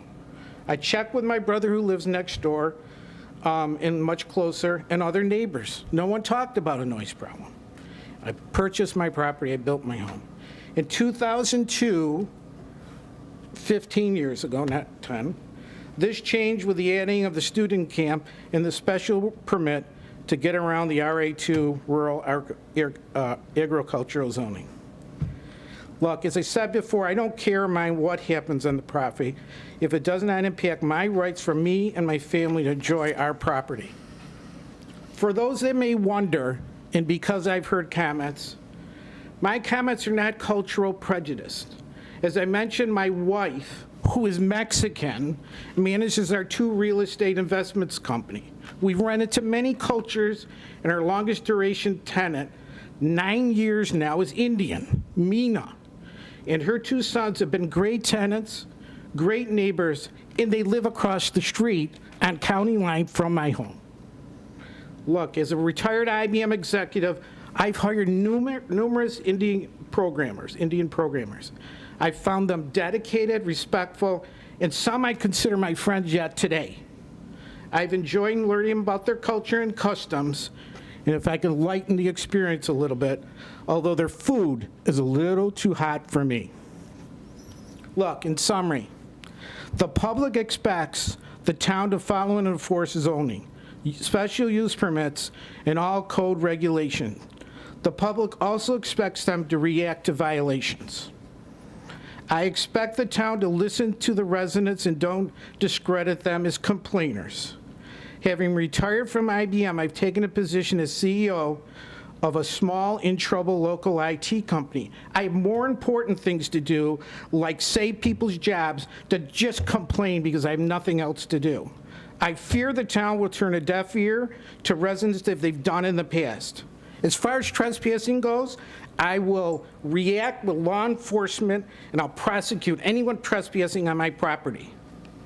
And lastly, I'm deeply troubled and hope I'm wrong that the apparent practice of a lack of transparency in public forums. Again, I'm referencing the fact that the special permit says the camp's for 12 weeks now, okay? And that it was not even discussed at the October 12th public meeting. I expect the town to promote 100% transparency of proposals that affect the public and that will fix situations where this is not the case. This concludes my comments. Any questions from the board? Thank you for the comments. In response to your question about transparency, all of our meetings are subject to open meetings law. You're welcome to sit in and observe any of our meetings. Correct. You're not necessarily welcome to make comments during all those meetings. So when we have a work session, you're more than welcome. We have people sitting, watching all the time. In addition to that, they're streamed live on the web. Yep. We're on TV right now. Yeah. They're replayed over and over and over again. Yep. So from a transparency standpoint, it's Yeah. about as transparent as Yeah, you can get. my point is, when the proposal was made in September, there was no talk, and I've seen the video a couple of times, there was no talk about extending the camping facility from just July to June 1st to August 31st. It was not discussed. You could review it if you'd rather. Was not discussed in the public forum. So none of the people that commented, including myself, my brother, and others, didn't comment it because we didn't hear it. It was only until we read the resolution that it showed up, and we were shocked by that. So that's what I'm talking about, transparency. All right, we'll check into that. Okay, and then secondly, a concern for me is, and maybe we could have stayed, but after that meeting in September, you went into deliberation and talked about the proposal, but you allowed the Indian community and their attorney to sit in, and actually, at first I thought, well, they're just listening, and it didn't bother me, but when the attorney participated, I called it a foul, okay? They actually participated while I was on the way home, and I don't think that's fair. During a work session, we may have situations where we want to get an answer from someone. Could be an attorney, could be an engineer, could be anyone. And we will reach out to that person that, if they happen to be in the meeting, to answer a question. Okay. From time to time, people will speak up on their own. And depending upon the level of disruption, we'll either tell them that, please sit back down, this is a board discussion, or we'll let them speak and move on. Okay, and you didn't reach out to the attorney, she divulged information on her own. Just, if you review the video, you'll see that.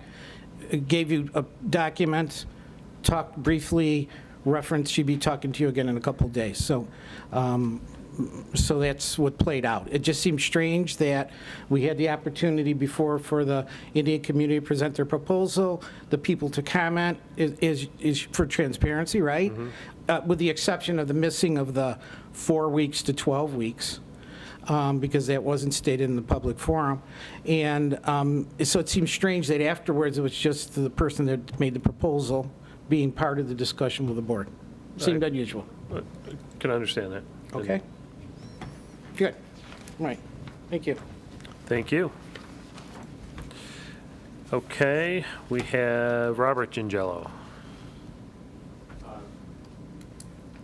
wonder if it'd be appropriate to respond to one of those questions now as opposed to the end. Sure.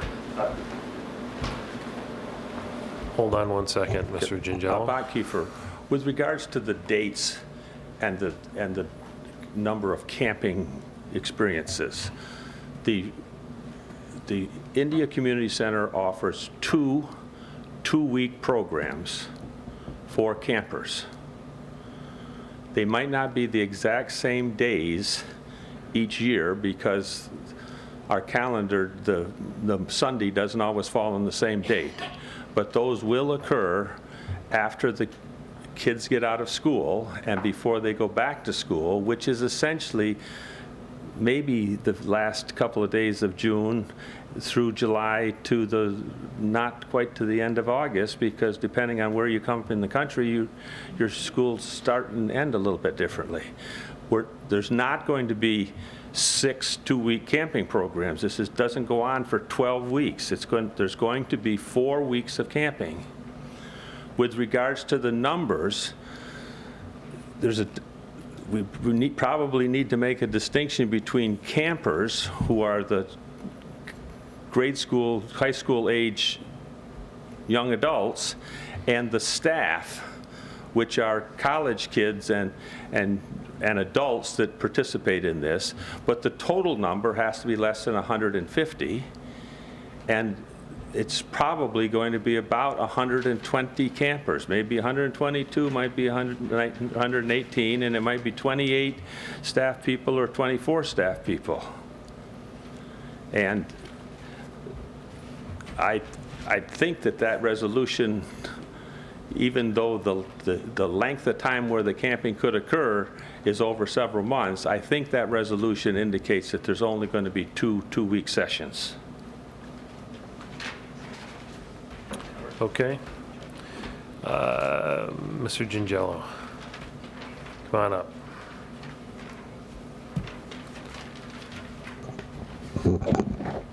Good evening, board members. Thank you for allowing me to speak tonight.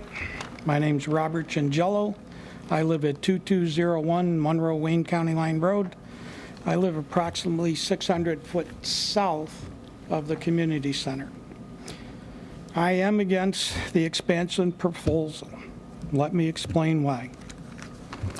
I have had nothing but problems concerning noise coming from the Indian Community Center. Any expansion will bring more noise. The noise I have in no way is what people consider normal neighborhood noise or playground noise. The ICC wants you to believe that this is normal noise. It isn't. This is extreme noise. This is noise all day long that I'm bombarded with constantly. And it's very annoying. I mean, it was such a peaceful place before this thing took effect. And now that you've increased the numbers, that's going to add more noise. I mean, that's done and over with, yes. But noise is a big concern. So this building is going to be more noise. Let me clarify a few things. I never once complained or called the police about noise that took place between the hours of 7 in the morning to 10 p.m. Although it's extreme and in no way normal. I've only complained to Andy Cervegas or the Monroe County Sheriffs about noise that took place after 10 at night, and I would also give them a 1-hour buffer, 11 o'clock. Now, most people here probably want to be in bed at 11 o'clock at night. Okay, so I would give them a 1-hour buffer because really nothing ended at 10 like it was supposed to. Then the kids would start walking around and moseying around and talking and having fun going down to the camp to go to bed. Okay, and in some evenings they have a lot of auditorium activity, which will go on in this new building if it gets built. And they go past the allowed hours. There's nobody policing it. So kids are kids. And so I would give it an hour.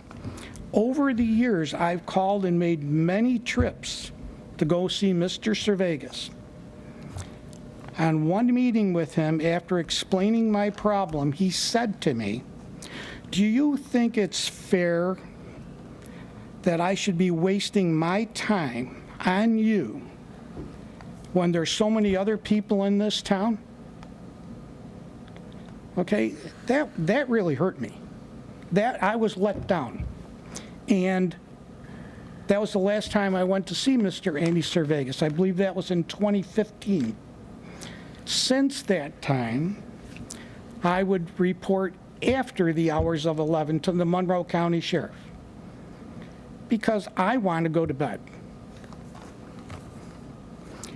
I would call the police and they would come to my home. I asked them to please come to my home first because if they went to the community center first, they would quiet the kids down. They would leave, and 45 minutes or a half an hour later, it's all started again, okay? I would ask them to come to my house first, judge the noise. Each time they considered it extreme, and they would go to the community center, tell them to quiet, the noise would stop for maybe a half hour, and it would start again. The noise up to last year is still present. Okay, it didn't end in 2015 like what was said in the last meeting. It's still there, okay? It's at the hours of 11 that I call the police. One officer that came to my house on July 2016 from his patrol car wrote and sent an email on his laptop to Mr. Servegas explaining the excessive noise level. And he said, I could not put up with this. I witnessed him send this email, okay? I never heard a word from Mr. Servegas. That's troubling. I'm also troubled by the fact that when the Indian community presented on October 12, 2017, there was no disclosure that the dates of the summer camp operation would be changed from the month of July, 4 weeks, to June 1 through August 31st, 12 weeks. I reviewed the videotape on the meeting, and only 3 matters were presented by the lawyer that represented the Indian Community Center. Increase the people staying at the camp from 100 to 144, which is approved number by the town and the health department, but they were asking for 150 because they thought maybe there could be an additional 6 people that would not be staying there. You know, I mean, they're approved for something, they're asking for something else. Extend the hours from 7 to 10 to 7-11 to be more in compliance with the town. Another hour. So another hour, maybe by midnight now, they'll be out of the premises. And let me remind you, when the kids are put down, the counselors, which I believe there's 30 of them, okay, 30 kids can make a lot of noise. They do what's called night patrol. Well, night patrol is nothing but another name for let's party, okay? These are the children. The counselors are the people keeping me up at night. There should be no night patrol.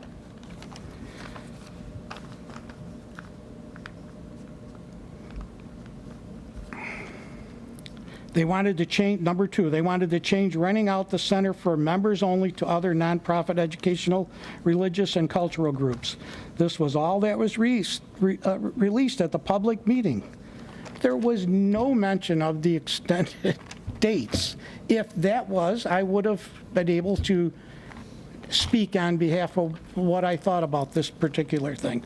It was left out. I think the proper thing to do before we move ahead with this proposal is let's try to finish the last one, because it wasn't properly handled. You did not disclose everything that should be disclosed. And that's what this is all about, I would think. Okay? I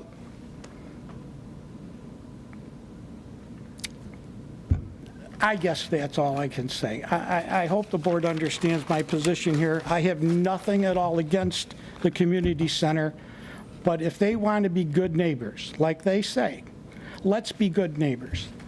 They had 100 people that they were allowed to have. They violated that more than 1 year. I brought it to Andy Servegas's attention in 2016. He did nothing about it. I wrote a letter and emailed it to the town last year to show that they were over that number by going on their website and seeing the filled thing. Okay, so I had to notify the town of this. Again, nobody is policing these people. We have to go by, most people would obey what the town has approved. They're not doing that. They're not doing it with a lot of things. They're not doing it with the number of people. So is 144 going to end up to be 154 or 64? I don't know. 10 o'clock supposed to be the end date. Now it's 11. Is it going to be 11, 12, 1, 2? Many, many nights. I'm up at 2, 3 in the morning. Okay, I have to sleep with my windows closed in the summer. I bought a noise machine, and I've even had to wear earplugs. I know it sounds strange to you because you looked at the land and saw the matured trees that are up there and everything else. It's the most, I've been at the community center outside the building in the auditorium where they're having like their auditoriums of all the music and everything. It's less noise at that building than it is at my house. And the police have also witnessed that. It's the most unbelievable thing. It's like a speaker, and it's coming up, and it's coming at me somehow. I don't know how, but I can say that it's quieter at the building, at the community center, the backside of the building where the auditorium is, than what it is in my house. It's the craziest thing. That's why I suggested the last time, maybe a noise barrier, because one of the police officers that was at my house said, you got to put like a noise barrier or a wall up along your border, your northern border. I said, well, I can't afford that. He said, well, that's the only way you're going to stop this kind of noise. So that's why I suggested that to the board the last time, because that may help. And I'm totally opposed to any other construction up there, and I think we need to look at the fact that that was eliminated on the extended period of time. Thank you. Thank you. Any questions? At the moment, no. Good to go. Thanks.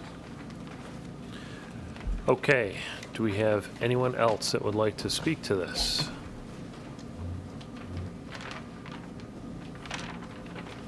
Don't be shy. Come on up. Oh. Okay, come My on. name's Bobby Metcalf, and I live at 3266, which is about 8 houses from the community center. But I've lived on County Line all my life. When that center was first built, those people that attended it came down and saw all the neighbors and said, you know, why don't you come up and see what we do? They were very respectful of the neighbors on that road, okay? When I am outside at 11 o'clock at night or after 11, because I have trouble sleeping, okay, I can hear them. And I live 8 houses away. If you know where County Line and Kittering Road come in, that's where I live, okay? It's respect. We have respect for our neighbors. We help each other when we need to. They have no respect at all. And who's supervising these kids? Kids get into trouble, okay? And they don't listen to adults. And if they're up there partying and you can hear them, that's not respect. And like I said, I've been living on that road all my life. And when I was born, there was only 8 houses on that road. And 20 years ago, it was put on the map. Before that, it wasn't on the maps. So they want things, they need to respect the neighborhood. It's a country farming neighborhood, not commercial. If they want it commercial, you have them move elsewhere. Thanks. Thank you. Okay, next.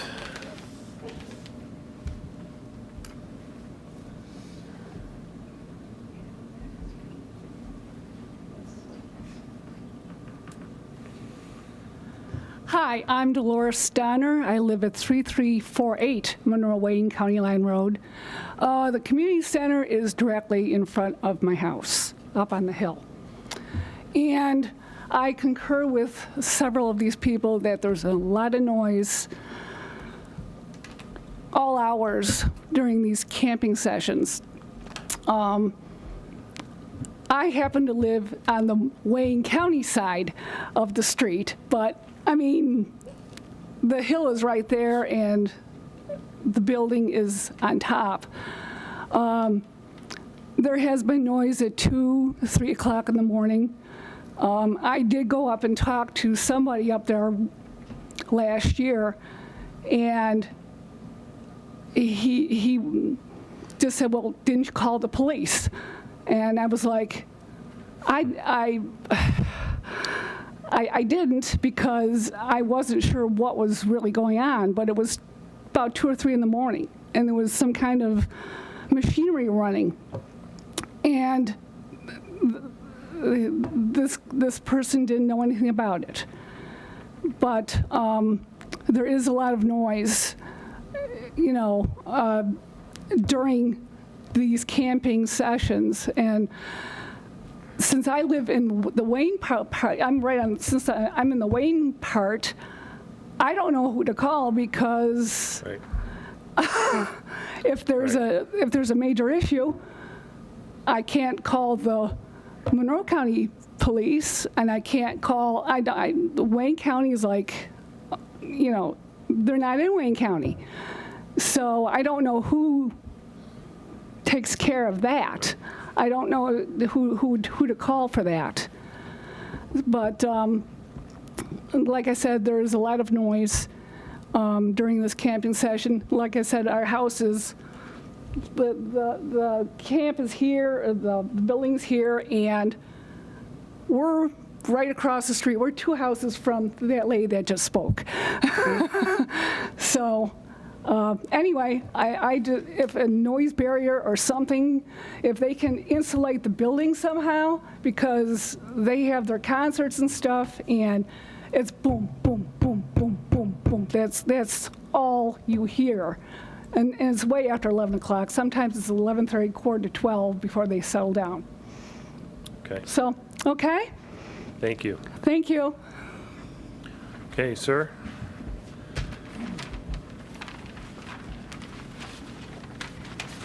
My name is Mike Herman. I live at 3380 County Line Road, Wayne County side. I'm right at the end of the driveway of the ICC. I was happy to hear that the camp is only going to be running for 2 weeks. I don't have as much of an issue with the noise, because I probably sleep sounder than they do, but the camp is great for the kids. They do a lot of driving in and out of the driveway, and I get, you know, the lights come into my house. I was happy to hear that the building is not going to be visible from Monroe Wayne County Line Road. The east and west and north and south didn't make a lot of sense to me, so I was wondering if you could explain, if I go up the driveway and the camps, the 6 cabins are on the right-hand side where the building is, where's the new building going to be as far as the parking lot is? Is that okay for him? In between, it'd be in between the parking lot and the roadway, and the driveway. The camp's big church building, the lower parking lot, and the building is going right in here.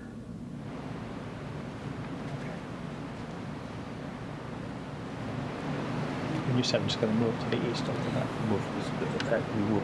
We were going to have it here, and now it's going to be here. So as you come up the road, it's on the left-hand side. That's where correct. you get, and just to the side of the big parking lot. Location doesn't seem to be a problem as far as my visibility from my home. The question I have is that there's 6 cabins currently being used for the camp, and they're housing 100 campers. If they're expanding to 150 campers, are those 6 cabins going to be able to handle those additional campers each week? That's something, and the other question is, there's no problems with the septic now because they have 100 campers there. If you expand the 50% of campers, is the septic system still going to be able to handle that additional use of the facility? Like I said, the noise isn't an issue for me, but I think that there are some questions that need to be answered as far as expanding the number of campers that are there based on the facility that they have currently and the septic system that is there. Okay, Thank you. thank you. Anyone else like to, yes, come on up.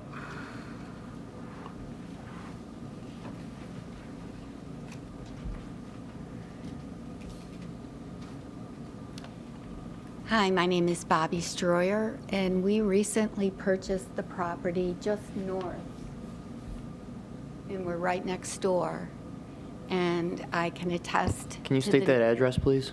2161 Monroe Wayne County Line Road. And I can attest to the noise level that is extreme. I'm a pediatric nurse and I work odd hours. And I like to sleep with the windows open and often can lay in bed and hear them till all hours in the night. And it's not just the music, it's beeping of horns, and it makes it very difficult.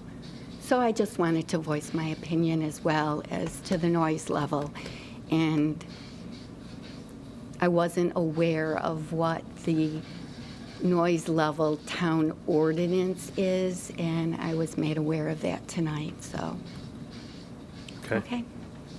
Thank you. Okay, anyone else? Yes, sir, come on up, please.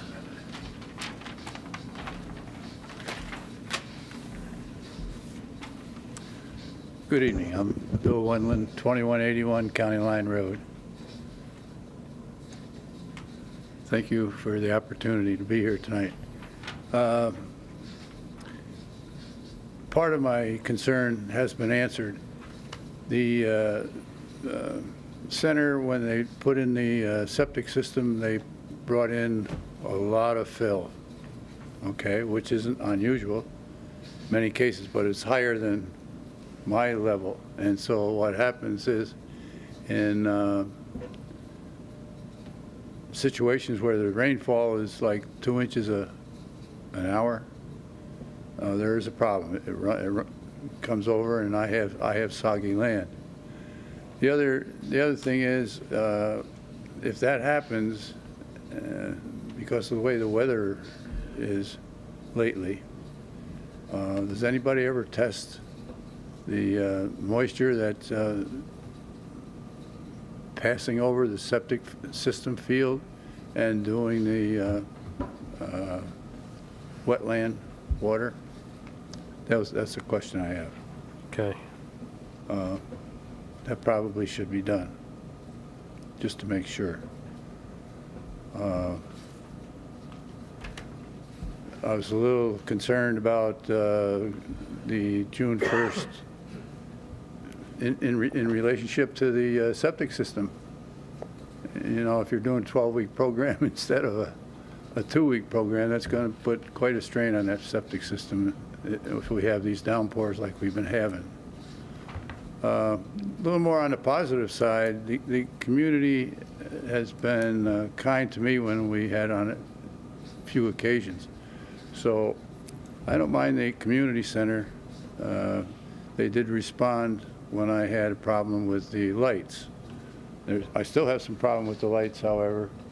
The light that illuminates your sign coming from the south to the north without the snow piles being in the way is very blinding for the people traveling in their car going up, so that could be corrected. The one light that's facing Monroe Wayne County Line Road shows the whole bulb. I would think that it would be very easy to have light washing your building without the people who are living in the neighborhood on the opposite side of the road, and also me shining in on my bedroom, have it wash the side of the building rather than the bulb itself being flooding the neighborhood. So I think that could be corrected with some help there, especially the lights that are on the south side of your property. The center and I share the boundary line. For the center, it's the southern border line, running east and west, and for me, it's my northern border. So we both share that. So that's it. The other thing is, they're very kind people, and they may even think kindly on a suggestion. Would the community center be willing to have it as an emergency in case a tornado comes and the people in the town of Penfield houses are demolished and we need a place to house them? Maybe this spacious buildings we're talking about could make that accommodation in the future. That would be a positive thing on part of the center to give back to the town. So I just offer that as a thought. Thank you. Let me ask you a question about, do you find the same noise problems that many of the other neighbors have Yes, found? I do, because I'm right there. Yeah. Okay. Any other? No, thanks. Thank you.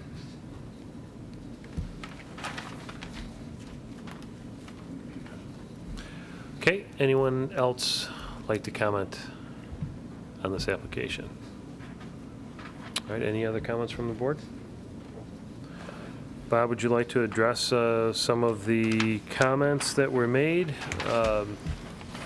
Not want to put you on the spot. If you need to prepare, that's fine. The project that's before you this evening doesn't impact the number of participants.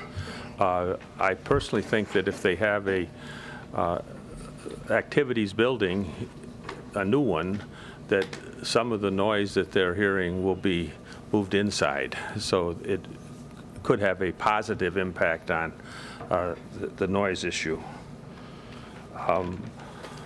With regards to the adequacy of the cabins to handle the increase in the number of campers, last season the number of campers was at that 144 number. The number of cabins does not change. The way that they accommodated an increase in the number of participants is they went from twin beds to bunk beds. The septic system functioned just fine last year. We do not anticipate a problem in getting the health department to concur that we're adequate. And there would be a number of measures that we could take that would compensate for the increase in number of participants by changing the shower heads to water savers and so forth and so on. With regards to the light, certainly the light that's shining on the sign in the front on County Line Road needs to be addressed so that it is not a point source of light that can be seen by a driver. If there's lights on the building that are exposed bulbs, there's something wrong there, because those are shielded lights, and we can certainly address doing that. I have no explanation for why the noise away from the site would be higher than the noise immediately adjacent to the buildings. I don't think that's going to be attenuated by walls or buffering of that kind. And you can provide all of these people with some information with regards to how they ask the town to certify compliance with the town's noise ordinance. It's an interesting question about whether or not the facility would be available in the case of an emergency for temporary housing. That's something that the ICC, I'm sure, will take up and talk about.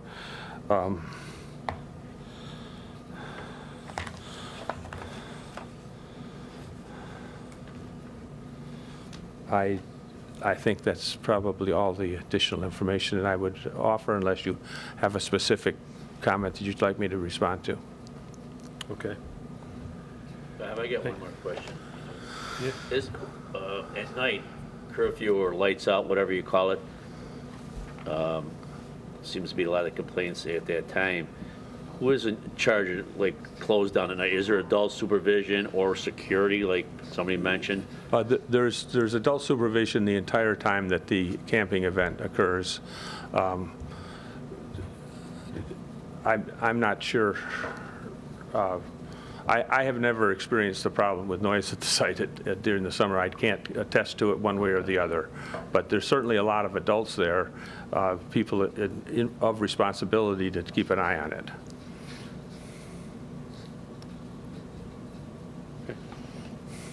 Okay. Sure, come on up.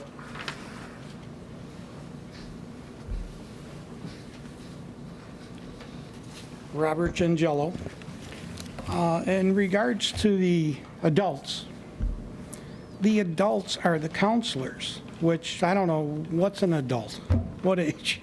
You know, most of them are, I don't know specifically what age group these counselors fall in, but I know they're not in their 20s, so they're fairly young kids. Now, I can tell you, I've been dealing with this since 2002. I've gone up to the community center so many times in the middle of the night, 1, 2, 3 in the morning. And I've always asked for this gentleman right here. Dr. Kamath is how I think it's pronounced. He's never there. Okay, he's supposed to be. Check with the health department. He's not there. The only people there are the children in the camps and the counselors. So there are, in my opinion, there's no adults. None. So I don't know how anybody could even say there are. And it is the counselors that are keeping me awake all night long and keeping this young lady awake and many other people. We're not here to make up stories. We're here to try to correct a problem. Thank you. Thank you. Okay. Thank you for coming. Thank you. Zach, would you please read our next item? Thank you, Mr. Chairman. Application number 3, Magdy Land Surveying, PC, 4460 Culver Road, Rochester, New York, 14622, on behalf of Wonderland Properties, LLC.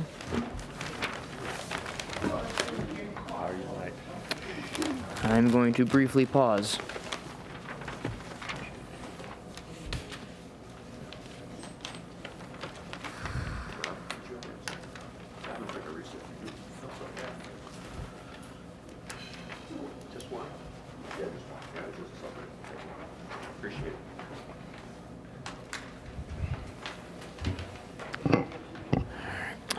I'll restart that. Application number 3, Magdy Land Surveying, PC, 4460 Culver Road, Rochester, New York, 14622, on behalf of Wonderland Properties, LLC, request under Chapter 250, Article 11-11.2 of the Code of the Town of Penfield for preliminary final subdivision approval for a 4-lot subdivision of a 7-acre property located at 1872-1876 Blossom Road. The property is now or formerly owned by Wonderland Properties, LLC, and zoned R120. Application number 18P-0005, SBL number 123.10-2-2.2. All yours, Doug. Very good. Hi, good evening. I'm Doug Magdy, President of Magdy Land Surveying. I was employed by Mr. Paul Gilfus, who is the head of Wonderland Properties. And currently on this property, there are 3 residential houses that are existing. They're rental properties. And Mr. Gilfus is ill of health, and he wants to take care of and make sure this is taken care of before, if something happens down the road. So thus, he's pushing me he employed me to try to put together realty properties instead of rental properties. The idea is to create these 3 lots to give to or to sell, or I don't know how his appropriate transfer to the people are, to make them viable realty properties. And his thought is to make the other lot a developable lot for whoever may be. So in reading some of the comments, I see that one of the biggest, we're asking for 2 variances in doing this. One of them is the width. They're existing houses. There's no way we're getting 100-foot width in here. We've got 93 and you'll have 90. And the 3rd lot, the R2C, definitely meets the setbacks. The area where we're having a problem is Mr. Gilfus wanted to do is the area Obviously, one is significantly lower. It's 10,000 square, a little over 10,000 square feet, and the other one is 14,000 square feet. Now, the reason we did this is twofold. The reason we made such small lots are twofold. One, the driveway is a natural boundary for the properties. And number two is the people really aren't interested in the property across the road. Number three would be if we did come across the one first lot up here along Blossom Road here, in order to make that work, we would have to make some come all the way across here. And the same thing we'd have to come across. So this lot, because of the fact that the floodplain boundaries there, would be very difficult to develop. So then if for example, if we did that, okay, say we used to make it 3 lots, we did that and did that, this person here or somebody would have to buy all this unusable lot because it's all in the floodplain, it's all wet. And so that was our conundrum, was try to make this so that it would still be viable to sell to these people. So that's why we went to the 4 lots. So any questions? That road, the road next to Daisy Flower Mill, that's the road for the houses presently? It's a current driveway, yep. It wraps around like this, yep. Oh, okay. And this is the parking lot back up here for Daisy Flower Mill.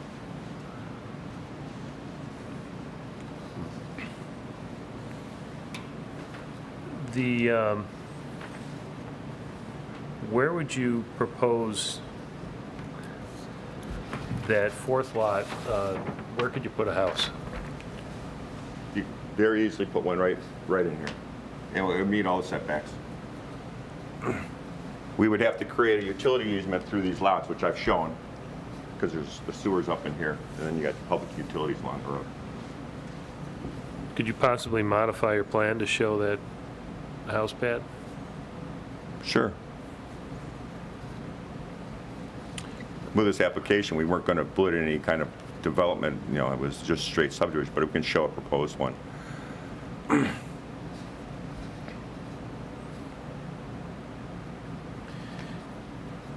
And this actually would potentially bring it, even though the lots are not standard for the zoning area, would potentially bring it more into compliance than it is now. Significantly, yes. Because I don't think you're really happy having 3 rental properties here on one site.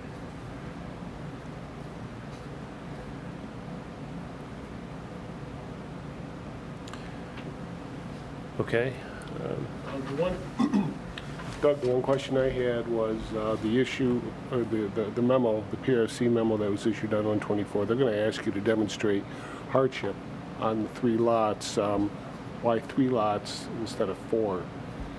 Which would bring lots 2A and R2B more into compliance. But I think you answered that with the wetland question.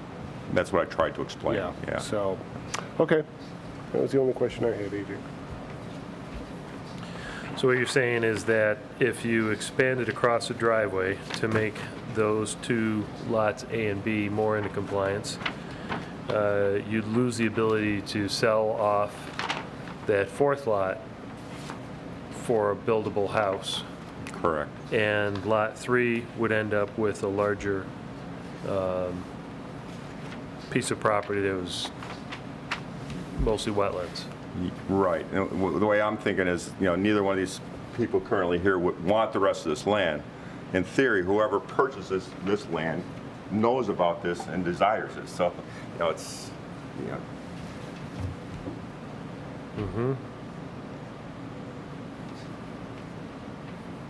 Okay. Bob, questions? No. Terry? Good, thanks. All set. Anyone in the audience like to comment? Sir, come on up. Probably know the drill now based on...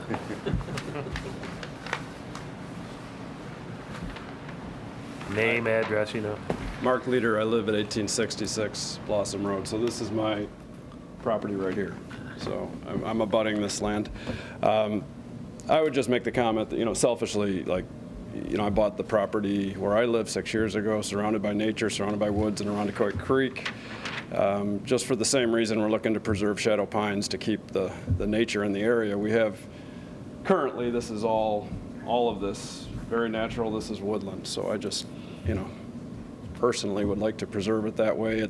This property abuts the creek, it abuts the historic Daisy Flour Mill, and it abuts Ellison Park, and for all those reasons, I just think it's nice to have it preserved as the way it is. So I can see the desire to have 3 properties that could be sold off, but the 4th lot to be developed is something I would not be in favor of.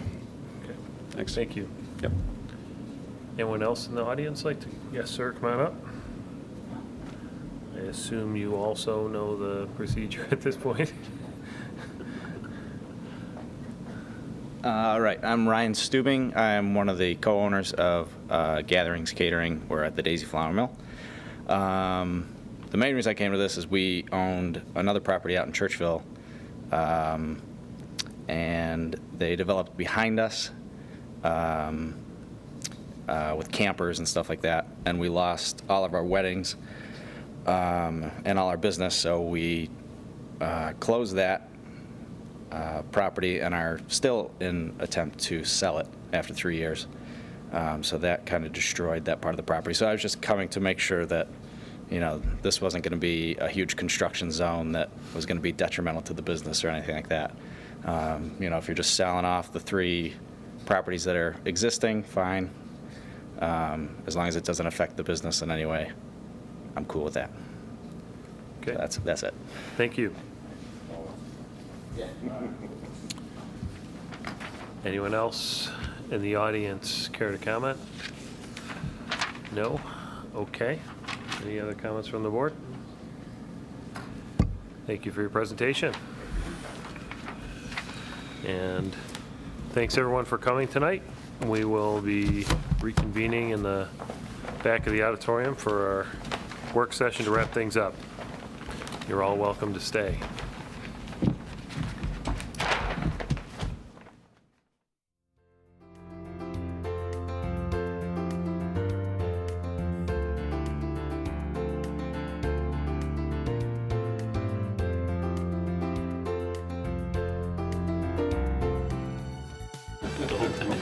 All right. They were playing bumper music. All right. Let's start off with the daycare sketch plan. Okay, sketch plan was presented for a child daycare service at the corner of Atlantic and Scribner. Obviously, based on the existing conditions of the site, the house and detached garage are proposed to remain. They are proposing to take down the majority of the trees that are standing there today. The curb cut that exists on Atlantic, I just want to correct what was mentioned in the public hearing. That curb cut that Doug has his cursor on would move further to the east with the proposed application. They said Scribner, it's actually Atlantic. And there is an existing curb cut there on Scribner now that leads to a dirt trail through the property leading to the garage. That would remain and be enhanced for the curb cut on Scribner, all two-way traffic.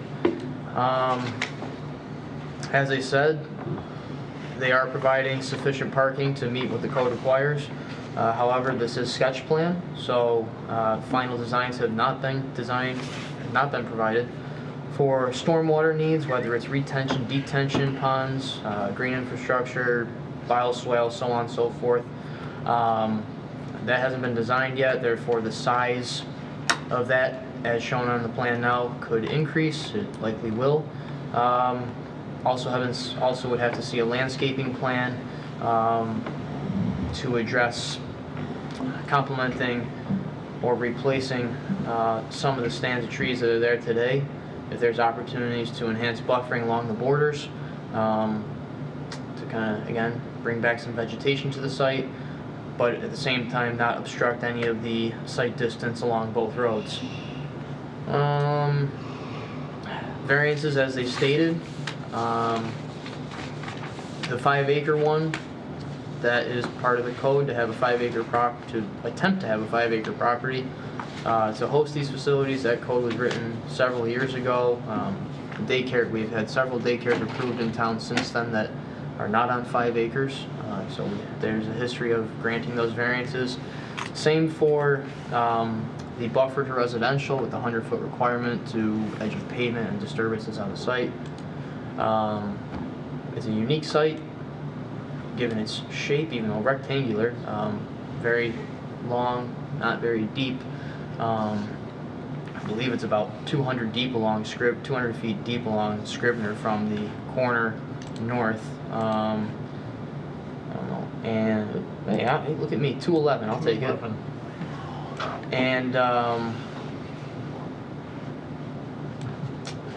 it is surrounded by the church and the school on its two sides, as they mentioned. So you are buffering to not truly residential uses in the residential zoning district, obviously. You do have residents across the streets, however, across Atlantic and across Scribner. And they are asking for the variance of the larger facility size for square footage than what's allowed by code, which is required to be 8,000 as your maximum facility size. They are currently asking for a new 12,000 square foot structure, along with, I can't remember the size of the house, I believe it was in the ballpark of 3,000 square feet of the existing home, which would also be used as space for the students. I'm going to open it up to you guys. I'll speak to the 8,000 square feet. That was a somewhat arbitrary figure that we came up with. I sat on a committee years ago with Costello and who else was on the committee? I wasn't here, don't ask me. I don't know. Well, the reason I remember Jim so much is because he talks all the time. I sit next to him, it's okay. But it was in response to daycare that had been proposed out, I think, on 441. And we needed some sort of policy or code or recommendation. You were on the board then. Is that out where Cole Landscape is now? Yeah, I think so. Or right near there. Oh, yeah, it was never built. Right, no. It was never built. Yeah. And, but we generated some recommendations, and at the time, the 8,000 square feet was kind of a, pull it out of the air to come up with something that would prevent like a puppy farm kind of situation where you had 1 million kids that were running all over the place, not being watched and all that kind of stuff. And apparently what has happened is that it is somewhat in conflict with state regulations and some of those things, square footage per child, and it's probably an unrealistically low figure. Just from okay, if I'm in the business of being in the daycare business, I need a certain economy of scale, and the 8,000 square feet doesn't allow that. So I think that's why we're seeing the bigger square footages. I think every daycare that's been proposed has been bigger. for here has been bigger than 8,000. I can't recall any under 10,000. Right. Correct. The majority are over 8. We have a list upstairs. I don't have it in my head. Creek Street recently, that was what, 10.5? Yes. Something like that. Yeah. Yes. Yeah, I don't have the list embedded up here in my brain, but I don't believe we have anything that is a combined this square footage for a child care facility. The 12 plus, I'm going to ballpark the house at 3, totaling 15. So that is, I believe, something that staff had indicated in the PRC memo that they have to address regarding the variance, and I was wondering what the board's thoughts were on the proposed size of the building. If you'd like to see the applicant make an attempt to make it smaller, to be more consistent in its gross area with other projects that have been developed recently. Yeah, I think they made the statement they're at the maximum for the number of students. It was 135, and the way they like to do things, I guess, they feel that they need that square footage to at least accommodate that maximum number. For program needs, is I believe how they phrased it. For state law, I thought he said. Yeah, that would be the maximum they could have. I would say first for that law of the square footage per child, then for how they feel program needs expanding upon that. So to make the building smaller, they would have to reduce the number of children. I wouldn't say necessarily. I think a lot of the square footage is also, again, driven by what they want as a business, not just what the state that's requires. 135 kids is, at 65 square feet, is 8775. And then it turns into the classroom space, and it turns into bathrooms, Right. So kitchens, then you got common- offices. But then that's classroom space only. I believe so. They referenced, I believe, an average classroom size of about 500 square feet. I have to go back and a lot of my notes. I feel this whole project is too big for that location. I think between the traffic, I mean, they've lived with the traffic coming in there, knowing that location very well. I mean, you know, there's not going to be any trees left. They're going to save one tree, even if they do good landscaping. You've lost that whole area. Even though the church is there and the school, I mean, across the street you have the quarry, which is, you know, all, you know, there's nothing over there. Basically, it's good. It's all treed, nice area. You got shadow pines, which we're buying for open space in the other corner. And now just to go in there and just knock all these trees down and this whole corner, and then try to fit in this large building on this site, and try to get two entrances from Atlantic Avenue and Scribner Road, which are very busy most of the time. I don't even know if they could get that entrance or exit, whatever you want to call it, on Scribner Road, even out into that traffic. You couldn't make a left. You'd have to make a right and go north on Scribner if they ever got it. You know, and then you got the farmhouse, which is on the other corner, which is for sale, which I believe I saw a sign up there, sold today. They sold that home, which is on the other side of Scribner. I just don't think it fits in that area at all. I would like to see, I mean, there's got to be some other location in Penfield more suited to help them out. Because, I mean, they do a nice job. I mean, these folks are here in Christian, I mean, but this location, I can't see it at all. Just being in that area at all. So. Yeah, and I still kind of have an issue with that parking lot on the west. With the buses and the drop-offs and having parking on either side versus having an area like a curb lane for dropping off. I think it's, with parking spots and cars and buses, it just seems to me to be too congested to do something like that. And if there was a little bit more area that they could work with, you know, that they'd have to change the design of the building or the playground or something to open that up a little more. Terry, can I ask you, in response to what you said, as I'm trying to build a sketch plan letter in my head from our discussion tonight, and this piggybacks on what Bob just said, if the plan was to be reduced significantly such that it fit better with less traffic demand, does that alter your opinion, or are you still in this? Are you still in the? Is there a different site for this application, given your knowledge of the site and the area? I don't believe that location. I don't believe that location would fit any. I mean, you know what they need, what their needs are. Like you said, I mean, you know, how many? Is anybody aware of that? 8,000 or less? No, I feel that, you know, there's no way they're gonna ruin that whole area.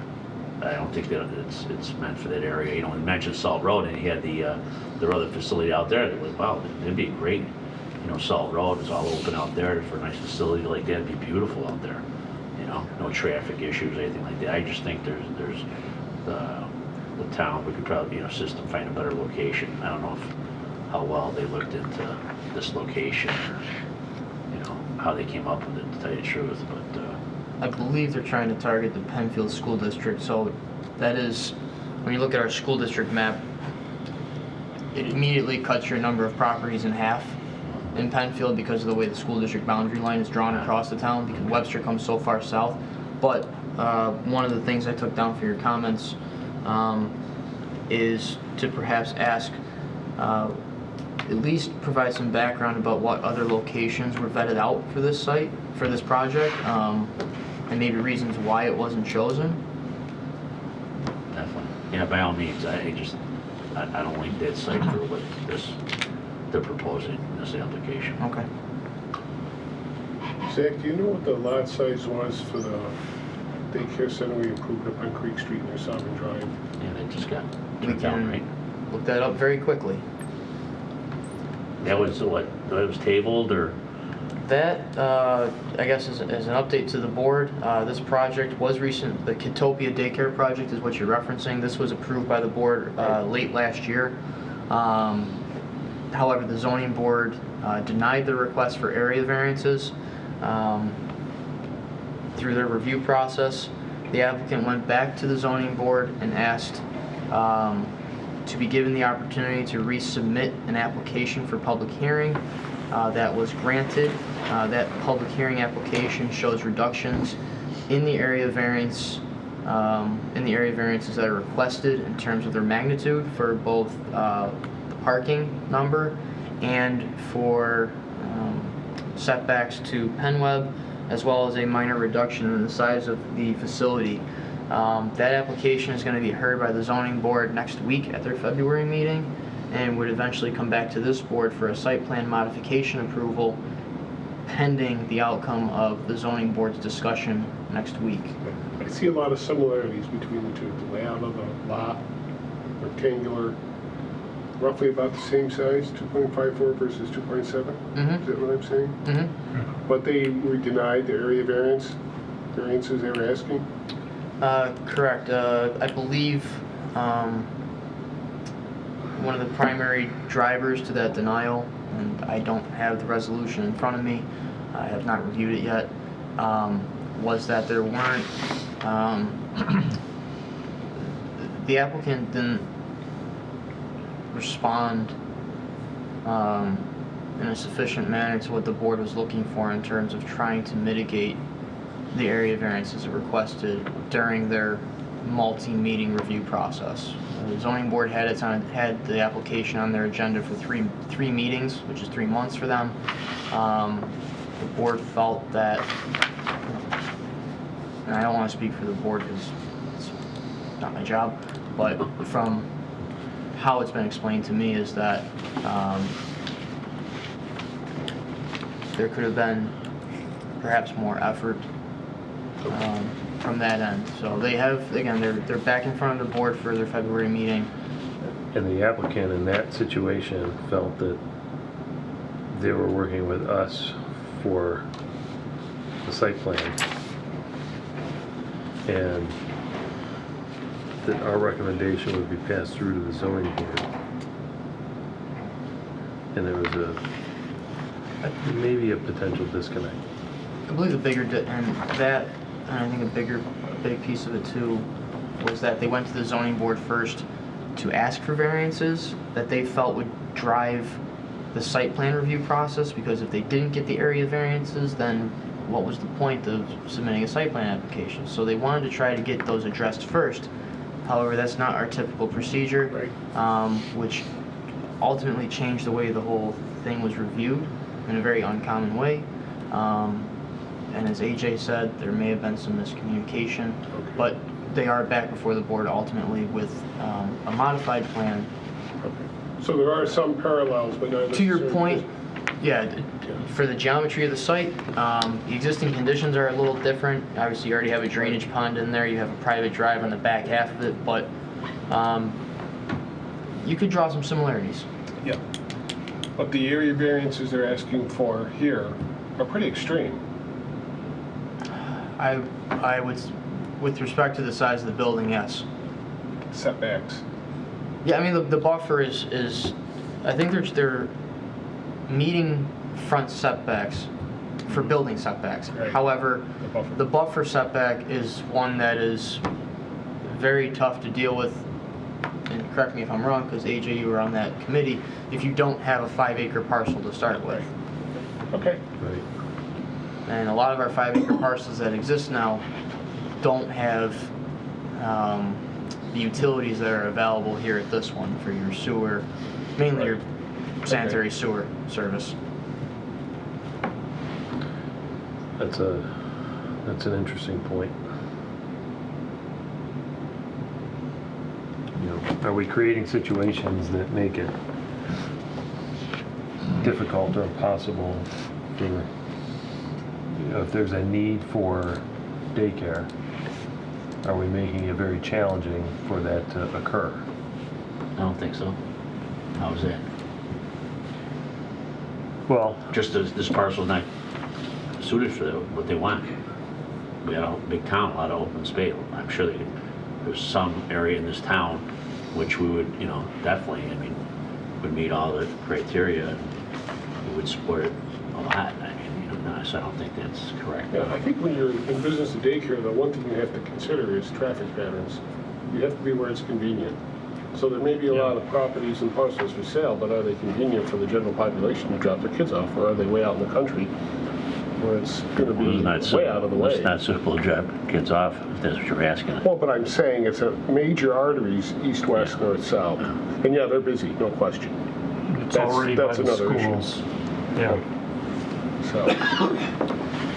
Like there's a one right on 441.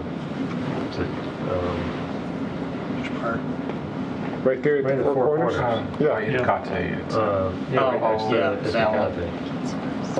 What is it? What's over there? Right next to, it's on the same side as the Mexican restaurant. I thought that was a firm answer. It's, what's it called? I know which one you mean. It's the old big house. Oh, that house. Yeah, it's been there for a long time. Yeah. Peapods. Peapods, I was thinking. Yeah, I thought it was. And then you got. It's all commercial though over there. You're talking about putting in a residential area. There's the one by high volume area. Jeremiah's. Like you said, I think you're the one that actually brought it up. The traffic. It's the it's the major thoroughfare there. Yeah. Just getting there, their buses in and out is going to be a problem. If they don't have, if you start sending them east on Atlantic Avenue, and then they have to make a left into that, so now, they got to cross that traffic coming, westbound. Doug, can you zoom into an and aerial? then coming out on Scribner Road. There's no way they're going to be able to get out at that light, go left to go south on Scribner Road. Because there's not that many. Traffic will be easily backed up to where that exit is. Trees overhanging like that? It's doing the orthographic view. Thank you. So can you pan up a little bit so we can see kind of the, other way. I'm sorry, pan down. Just to look at kind of the intersection layout right now. Just to kind of build on what you're talking about, Terry. Well, turning left in there. Right. In the morning. From which way? From Atlantic Ave. It's going to be dangerous. You're trying to fight against the left turn lane. That people curve. turning south on Whalen Road. All right, that curve cut would move further to the right. I agree with you. You would be entering a left turn lane. Yep. Right around those trees, right under. I forgot about that. But you would be entering. You'd be crossing a double yellow. Potentially into the oncoming left turn lane, but kind of more towards where that striped off taper section is. Certainly. Actually, I think that's actually safer. I think ultimately, the state DOT would have to weigh in. The alternative to that would be you turn left on Scribner, you head north, and then turn right in. Yes. So you're not crossing traffic. You cross with a signal. Right. You turn left with a signal. Left turn signal. I wouldn't try to cross traffic further down. Right. Yeah. So, the traffic pattern, the one traffic pattern I had a concern about that was talked about but not directly was the peak traffic hours for the daycare versus the peak traffic hours for Bay Trail and Scribner. It's going to be the same time. I think the schools are going to be a little bit later, but I'm not sure. But that's something we should ask them. We did ask him, didn't we? He says he thinks it's going to be a half-hour rate difference, but it's going to be the same. It's going to be busy. We know that. Busier. It's busy now. It's going to be. I don't think it's safe. It's a major north, south, east, west. So and the DOT, when we try to get them involved with 5 Mile Line and 286 there, when the new subdivision went up there, they said they didn't have any money to spend up there. So I just don't want to see them spend a lot of money if for nothing. And I think, you know, I mean, Trent and DOT, you know, they're not gonna, you know, they're not gonna put any money in the infrastructure, I don't think. You know? No, in this case, the cost would be on the applicant if the state DOT required them to modify anything for their curb cut on Atlantic. Scribner's owned by the town, owned and maintained by the town, so we weigh in as necessary regarding that layout. I think your biggest driver here for any changes to transportation would be from the state on Atlantic. It's a detriment to the whole area. That's my thoughts on it. All those trees will be gone. It'll be, I mean, they're just gonna crush that whole corner. Okay. Those are my thoughts. Bob?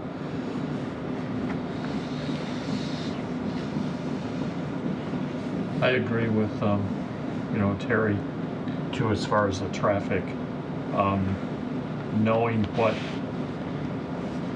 Atlantic and Scribner sees in those busy times, there would definitely be just, you could easily get into the site going west on Atlantic, but anything else, you're fighting against traffic in the busy times.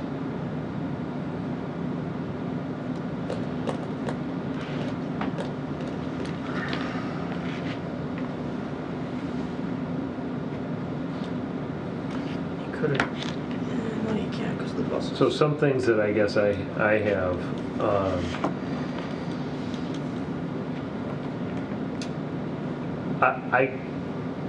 I acknowledge that it's currently zoned residential.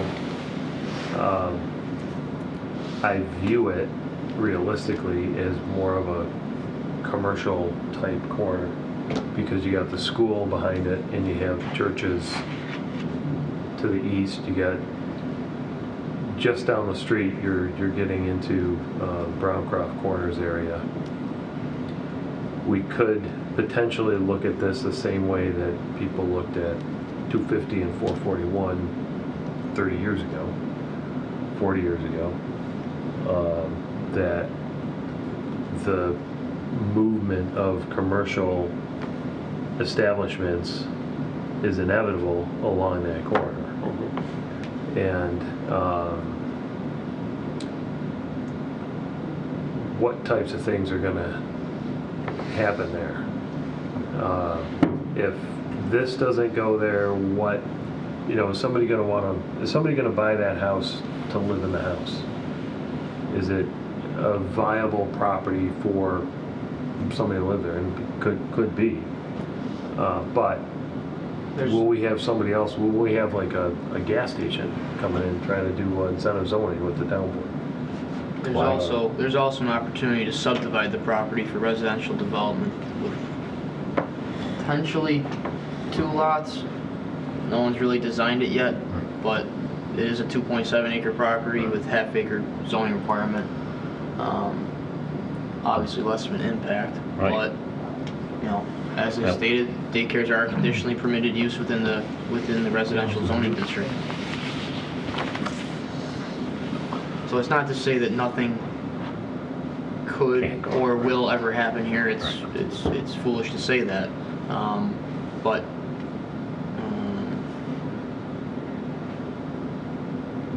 obviously it's up to the board to give some feedback to the applicant about what direction you feel is best moving forward. And I think based on the conversation, just based on the conversation, would the board like to table the matter until the work session? Or, because I have a list going of what to include in the sketch letter, but one thing I was going to suggest was trying to obtain that traffic information that they may have from their grease site, if that's something the board wanted to review before submitting and finalizing a sketch letter to the applicant. Maybe that data should all be available from their recent plan, which is done on Ridge Road and Grease. I think that could be mentioned in a sketch letter. It sounds to me like most of the board is not comfortable with the size and the density of the development, if I'm... It's a very challenging lot to develop for this use, yeah. So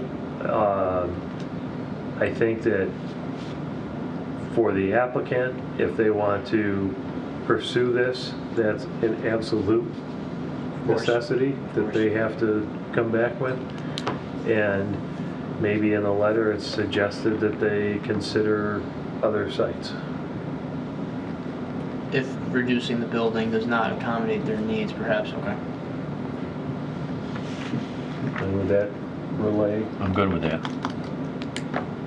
We can capture that. Other things I was going to capture is our standard things with stormwater management would have to be designed some enhanced, like an similar to kind of as our landscape consultant expressed in the Verizon application we just looked at. Over landscaping the site perhaps to try and offset the loss of trees if this ever were to come to something, to try and mitigate and replant something, kind of look like a replant. Well, they know that. The thing is, we're just trying to save them from this point to sketch plan from, wasting their money and proceeding. So that's the only thing I'm trying to save them from because I don't think it should be there. So yeah, I mean, all that stuff should be in consideration. So if they want to go ahead and, do all that, okay. Yeah, I'm just, exactly. Cool. If they're trying to still push forward, I mean,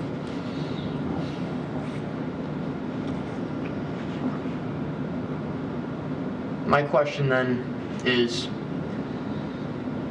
if this applicant were to come back with a preliminary final application, what would the board want to see it such that it's a significant reduction in what's proposed today, or like AJ said, kind of come back with another sketch plan or something before they even get further along? I say send them, like AJ said, send them a thing and let them decide. Yeah, let them decide and recommend it.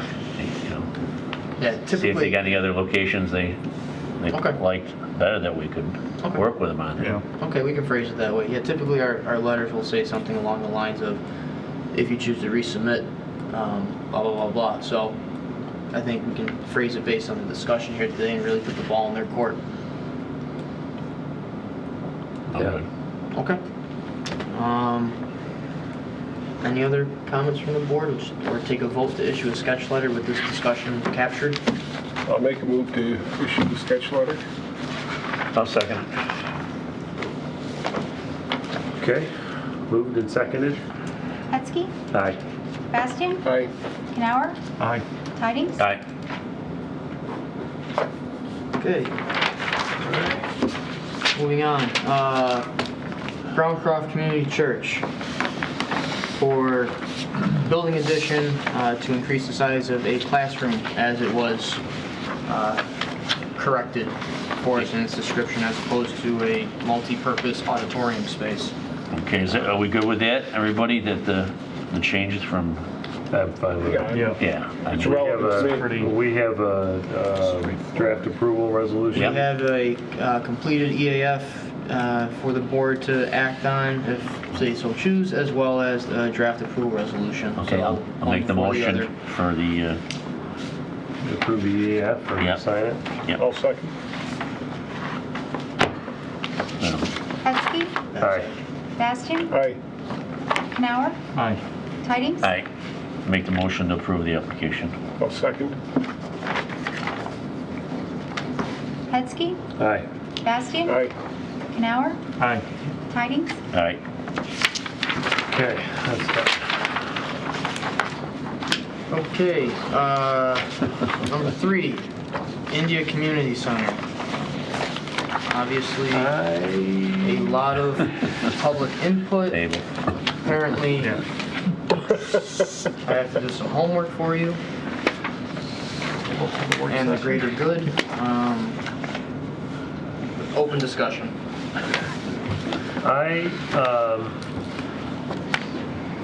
What would you like me to do? I'd like to know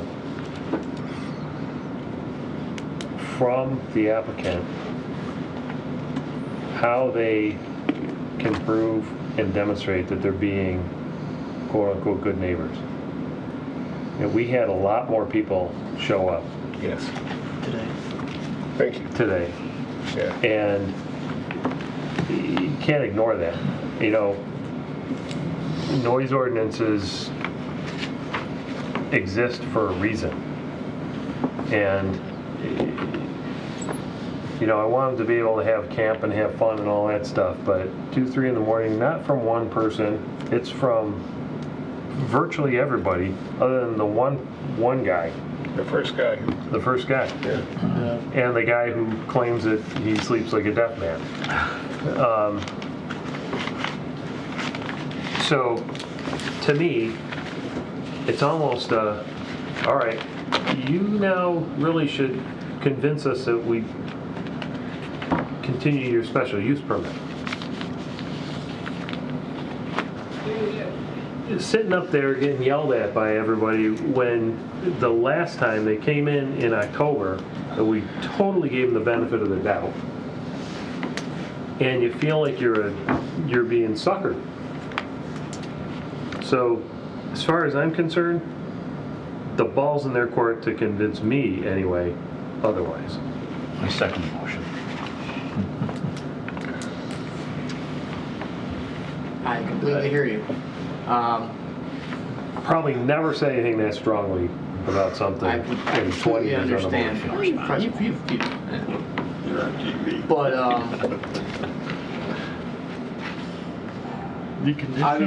obviously, the expansion to the conditional use permit was granted in late last year, as you stated.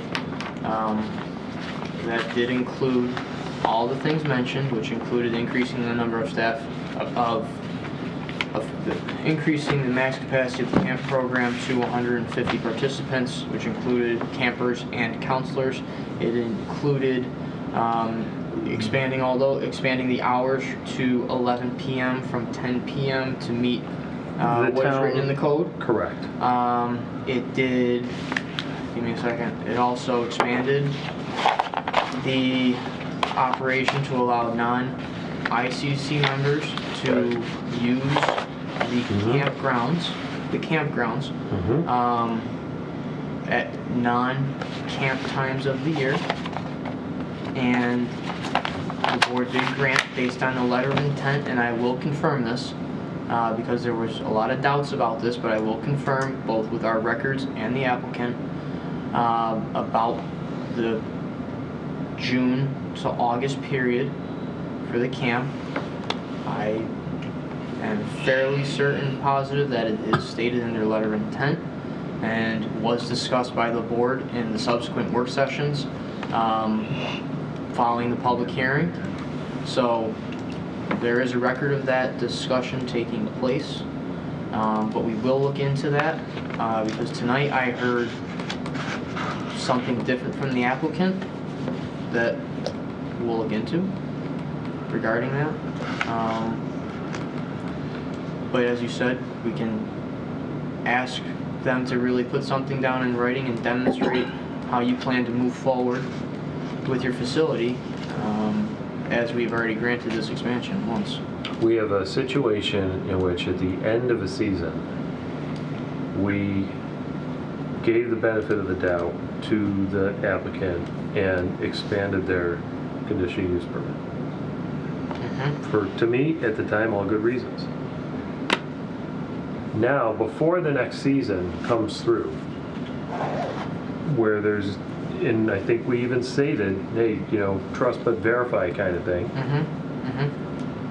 Before that happens, now there's an additional expansion, which, yes, does make you wonder if it was all done timely Plan. on their.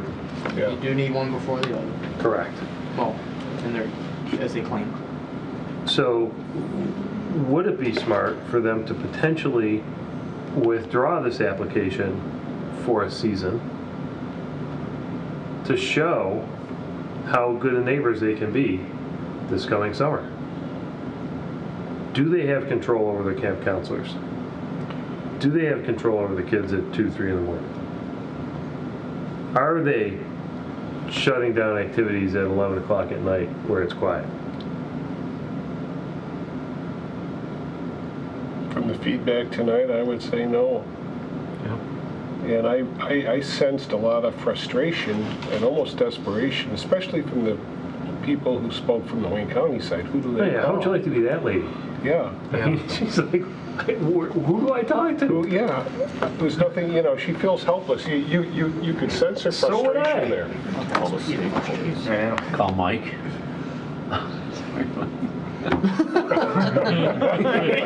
I'll come heading right now. Trust me. I'm right there. I'm on my way. Maybe we should ask them for a plan. How are you going to safeguard against noise after 11 o'clock from escaping your boundaries? Perhaps a written policy.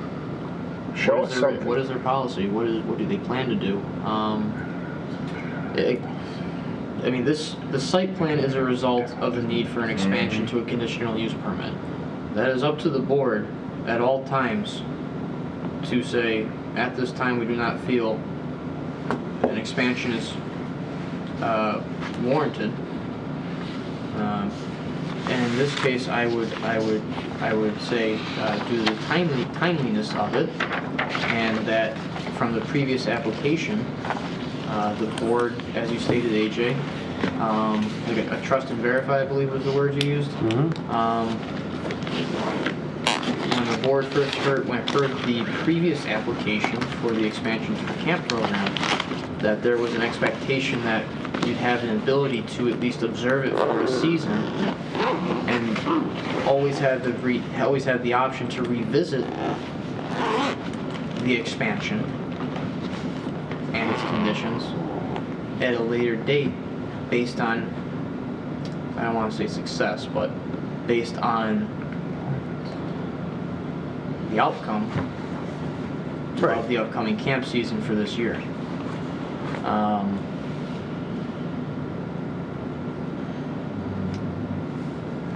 Is this something we should discuss with Pete? I believe there's a conversation that staff needs to have with council. I think it's appropriate to table the application tonight, pending that discussion. And I would table it. I would suggest tabling it with the item that the applicant can be charged with doing their homework in these next 2 weeks and provide the board with some measure in writing about the good neighbor policy, as I'll call it, along with staff's discussion with the attorneys about the conditional use permit. On that permit, does that have to be renewed, or is it a ongoing? Does it have an expiration where it has to be renewed? No, it's issued. Once it's granted. It's issued, but the fact that it's issued and on We have record. the power to rescind. Correct. Rescind it if they We don't do the comply. planning board, We do. correct? Yeah, we do. The board issued the conditional use permit for the camp program specifically. And part of that is being respectful of your neighbors. I'm sorry, it is. The woman was right. The one woman who came up to speak after the Chinchilla brothers. Great. Yeah, I feel, they can make it happen if they really want to. Right. There's Yeah, no, even, Terry and I, even if they had third-party security on site, they could make it happen. Right. Chief, you got any volunteers? Negative. We got a barrier. Bobby volunteered. No, I'm not. No, I don't have any experience. All right. Would you like to table it pending those 2 items that I outlined? Yes. Anything else before a motion that you can think of? As far as the structure and the building,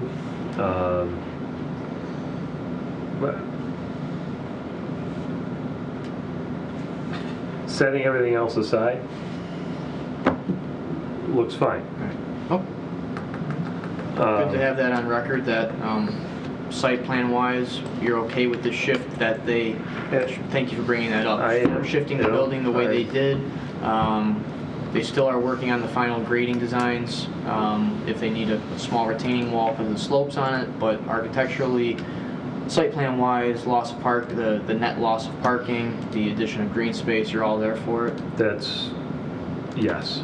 I would say yes. Would you guys all say yes on that? Yeah, I'm fine with the building. Yeah. If that were the only issue, Yeah, we'd right. be having a different conversation. That's right.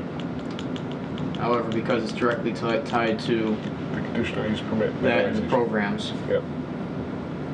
Well, it sounds to me as though the neighbors have tried and tried and are getting nowhere. And now we're being put in a position that we have to say, hey, yeah, you're absolutely going to get nowhere. And I'm not comfortable with that. No, that's not part of, yeah, that's an unfair position, I agree. So I feel somewhat, I don't know if betrayed is the right word, but I'm annoyed with what was presented to me as one thing, and obviously convinced, and I need to be convinced that all those people are somehow hallucinating. You guys agree with me on that? Yeah. I second it. I mean, if I put myself in their position, they are far more controlled than I probably would have been. Oh, come on. Good thing we keep you behind the desk. You know, You got issues. think about it. This isn't something that's just once or twice. This has been going on for years. Easy. Ego tells me to see you when you've gone off ahead. You and Tesla. I second it. Hey, did you All make the right, so motion? I'll move to table it pending further information. Fair enough. I second it. Oh, I got a bill. Who seconded it? Bill. So there. Hetzke? Oh, you don't want to go off. Bastian? Aye. Knauer? Aye. Tidings? Aye. All right. Our final matter to discuss is the subdivision at Blossom Road. Let's just go with the site plan. It tells us enough. Go ahead. I just a quick recap of what's being proposed. It's currently a 7-acre lot with 3 residential homes on it that are being rented with a detached garage. The lot was previously subdivided from, I have the map somewhere, from the Daisy Flour Mill property actually a number of years ago, which is why it exists in the configuration it does today. Variances were granted from the town for the setbacks that you see on the map for those existing structures on lot R2A and R2B. Those setbacks, again, are approved and in place.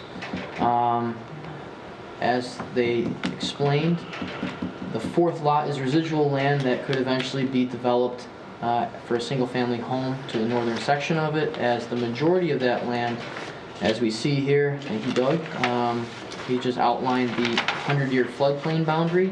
The majority of that residual land is within the 100-year floodplain, as well as the floodway itself, due to the creek. The only spot left, Roundabout Creek that is, thank you. The only spot left that could potentially be developed, as he pointed out during the public hearing, would be to the north section of the property. The map could be revised to just show a pad, not necessarily design it for utilities and grading and so forth, but show a pad that could meet setbacks for the town. As a result of this layout, lots R2A and R2B would need area variances for both the 100-foot width requirement that the lot is required to have. They currently do not. They are short of that. And the width is that dimension in respect to the front door. Thank you for zooming in. Should have brought my laser pointer. But from the south to the north property lines, of each are considered the width that we're looking at, as well as the area dimension of each lot. Both are under the 20,000 square foot requirement for the zoning district. As he said. All right, I want to cut you off. Okay, go ahead. Consider this as a possibility. So right now, they're asking for 4 lots. And part of the reason for 4 lots is, well, it makes no sense to have a driveway cut through the middle of the lot. Right? Was one reason, yeah. Let's take the lot line that Doug is so conscientiously drawing out. Extended across. Our professional computer operator. Nice, AJ. Shots Nice. fired. Shots fired. Watch out. That's why you wanted to stop me. Let's say that lot extends to the east, and same thing with the lot between R2B and R2C. We end up with 3 lots. There's easements through where, yes, it's a freaky layout where you got your driveway going right through the middle of the property, but you have 3 lots that are actually much closer to compliance because they probably would meet the area requirement. This is not survey accurate what he's doing, but it's But get the idea. It's an attempt. So what he just traced out was if you were to draw that across, you would It looks like it was around 23,000-24,000 square feet. Exactly. You'd likely get a lot that's. I see. Okay. That would be area-wise in compliance. Setbacks, they've already got the variances for them, right? And I would assume that the same thing would happen with R2B. It would still R2C would take the rest of the property. The B and A would still need the width variances. They're still not 100 feet wide. Okay, but they're super close. Yeah, you might be There's able to nothing get, you can do with that. No, this is just where the houses are sited. Right. That's a hardship in itself. Right. The residual land in your proposal for a 3-lot sub, yeah, the residual land, which would be, would create basically a, I don't know, almost a 6-acre. Yep. 6-acre site. Because that back part of For lot that 3. is not buildable because it's in a wetland? Right. It's in a floodplain, yeah. Floodplain? Or you can still build in a floodplain. Not very easily. No, but you can't. You'd have to raise it. We've done it. You'd have to have some serious compensating cuts and fills for. It wouldn't be easy. Well, you can't fill in the floodplain, but you could raise the house so that it's 2 feet above the base flood elevation. Well, that too. But then you're obviously you have to offset the disturbance of floodplain and make up for that somewhere else too. True. Or even if you took the property lines almost across the full width and just made a flag lot in the back. I follow you, so that it's not landlocked. Right. Not a bad. That's another option. Oh. I hear that. You mean you got a curb cut on the eastern border? Just leave a stub so that lot C isn't landlocked, which is good practice for us as well. Well, lot B would be too. Yeah, you'd have to provide a access easement for that one. Well, you need access easement for all of them for the shared driveway. All right, so let's say you go the access easement, keep the driveway the same way, but you make flag lots out of B and C.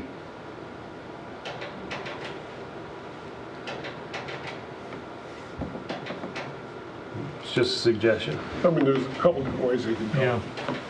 Is that something you'd like to see before making a decision? Yeah. Or I mean, I guess you start. Well, with, what's the argument for the 4th lot? Is there a better argument for the 4th lot? Money.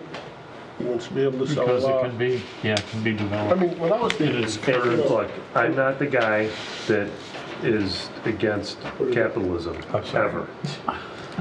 But this happens a lot. Put a driveway down through here, draw this line over, and this becomes a flag lot. I don't see. That's probably developable. You get that, Doug? Yeah, that's done.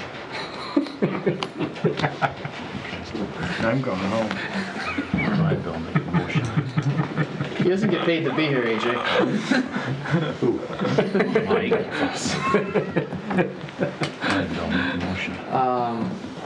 So you want a motion to table? So, hold on. Hold on. So, I'm not hearing a lot of favor or support for the 4-lot as proposed. I want somebody else to argue for the 4-lot. Someone here besides someone here? Well, their rationale somebody in is the they room. want to be able to sell the fourth lot. That's not on me. That's not a good rationale in my mind. But it's There's options also they wanted each house to have its own parcel. So, I get that. I totally get that. Absolutely. Oh, yeah. So you could go 3 lots. But if somebody came in and said, all right, we want to subdivide these properties, let's say those houses did not exist, there was 1 lot, would we break it up into 4? Then, if there was only 1 house on it, then to our PRC discussion, you'd probably be looking at a cluster plan. You still have to come up with a conventional plan that could meet code, however. So, different reality. That have to see how it works.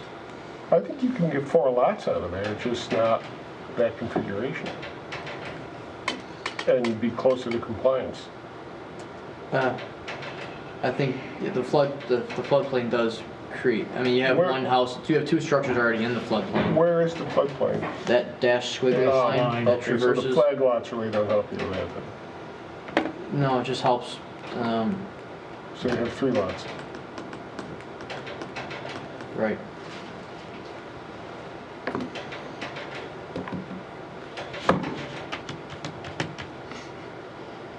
I said my concept. It's cooling down. It was in no way meant to be a sales pitch for my.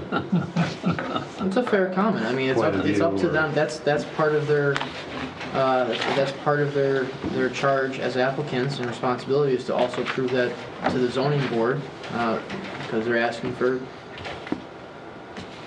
the lot area for the areas. I say it's a significant variance where you probably could do a layout. You certainly could do a layout for 3 lots. You certainly could with no new development and leave the residual land with lots R2C as there and. You know, just as I said, you know, if someone were to build on lot 4, they would be stuck with the land as well, and you know, potentially maybe there's a buyer for lot C that would also want the land. So I think it's up to them to prove some practical difficulty as to why 3 is not reasonable as opposed to 4. I guess the initial reaction from the board is it sounds like a 3 is more favorable for this. Would you like to see a 3-lot layout to compare to the 4 for the next meeting? When do they go before the ZBA for this? Next week. So part of my next question, thank you for saying that, would be, does the board want to issue a letter to the zoning board, or based on this tabling resolution that I'm putting together in my head, it sounds like we could attempt to capture that in the tabling resolution as well and pass that along to the zoning board? Correct. Because they're going to ask what did the planning board say.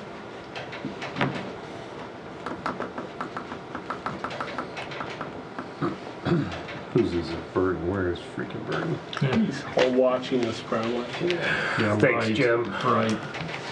I guess I would like to see the applicant come back in with a 3-lot.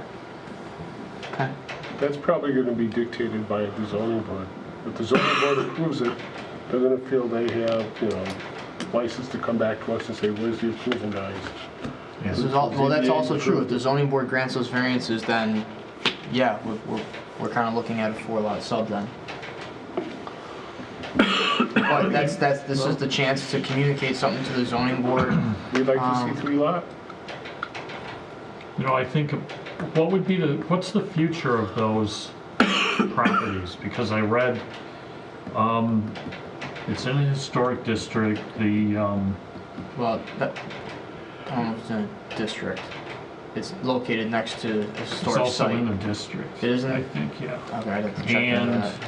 the Historic Preservation Board Oh, yeah. said that they would grant that, Part of that it. they would grant those with the subdividing certificates of appropriateness. But any future owner would have to also secure a certificate of appropriateness. So, what can they do in the future with those properties other than what they are, possibly? I see residential is... What else is going to be appropriate in those lot sizes in that historic district? Could you? And I think that kind of answers the last gentleman that spoke on how could that change. It could be bulldozed and there could be something, you know, Could you put in pull up the place. historic board letter? Yeah, the guy who had the place out in Churchville turned into a... Yeah. Staff and agency. Campground? Yeah. Staff and agency. Closed and go? Lost a Is he related to Captain Stubing? So, were you referencing this letter, Bob, the historic board's letter? Yes. Okay. So we just pulled it up on the screen. Maybe.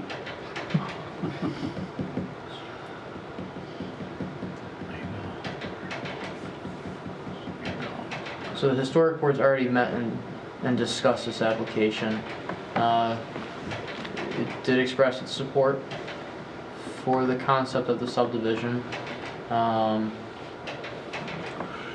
Obviously, more attractive having individual lots to sell, or as it kind of sounded like, and this, I don't know if it's a point of clarity for the board, but whether the current renters want to buy the newly created lots, but either way, they would be more marketable in general. Blah, blah, blah. So they heard it.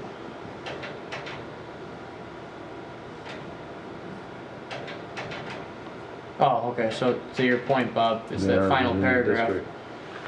And the final paragraph says that future owners are subject to obtain certificate of appropriateness for any exterior improvements to the exteriors of those buildings. Yeah, and I think, I don't yeah, think they, I mean, Well, obviously. it looks like they're asking us to do that. asking us to Oh, yeah, also certainly, include that would be a condition of in the approval. final, yeah. That would be a condition of the resolution. resolution, but, you know, use or even just appearance is what the historic board's gonna look at. Right, so If- any future, they'd have to go in front of that group. Any changes to the property, to the structures. Yep.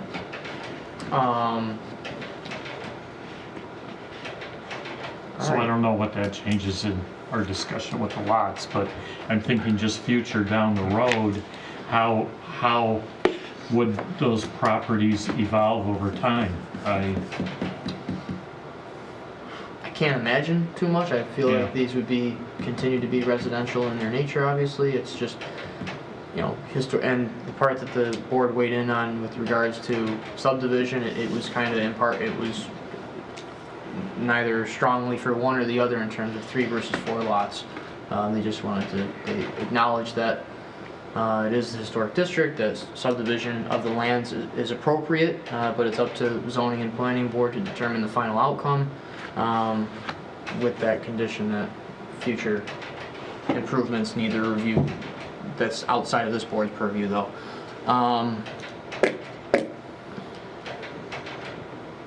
Does anyone else have anything to say on this? Because I have a couple other things. Go ahead. Sorry. This is a type 1 action under seeker. Staff sent out, because it is located directly contiguous to a nationally historic site on the National Register of listed places, that being the Daisy Flour Mill immediately next door. Similar to the other residential application we looked at last year, for a single-family home development, the subdivision of these properties triggers the type 1 action. Staff sent out lead agency letters 30 days ago. 30 days has come and gone.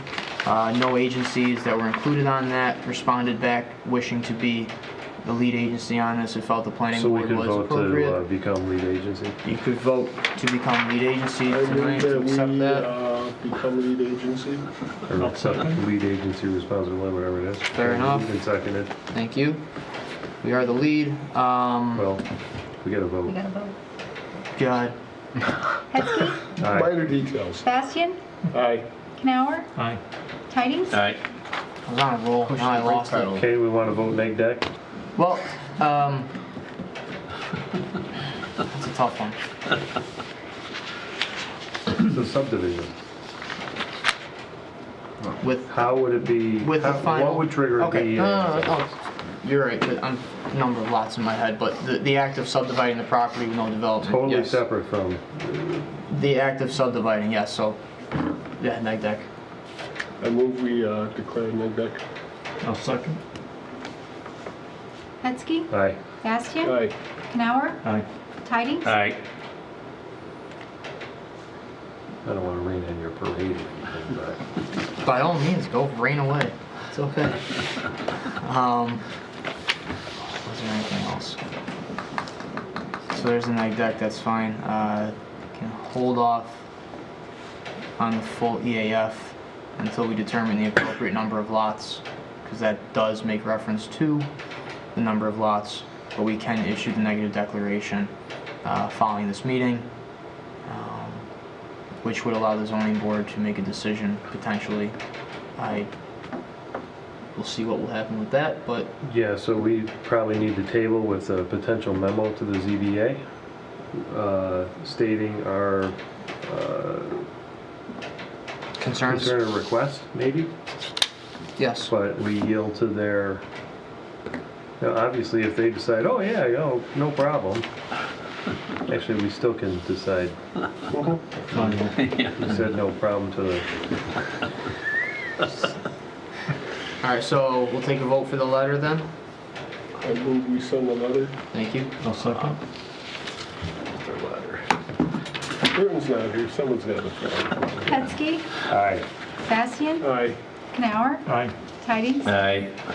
And finally, to table the matter pending the submission of a 3-lot layout, any responses to comments, and a letter to the ZBA, and pending their discussion at their meeting next week.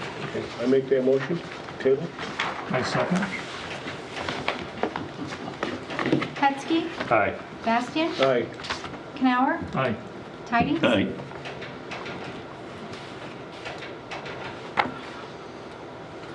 I'm done. Okay. No Mike, more, no any more comments? I'm done. No more, I'm sorry, no more parade. You can rain all you want. Parade's over. That's what I should have said. All right. Seeing that we have no further business, I will thank you all for coming and call this meeting adjourned. You should buy it. I would just like you to know. Come on. Mark said on Monday.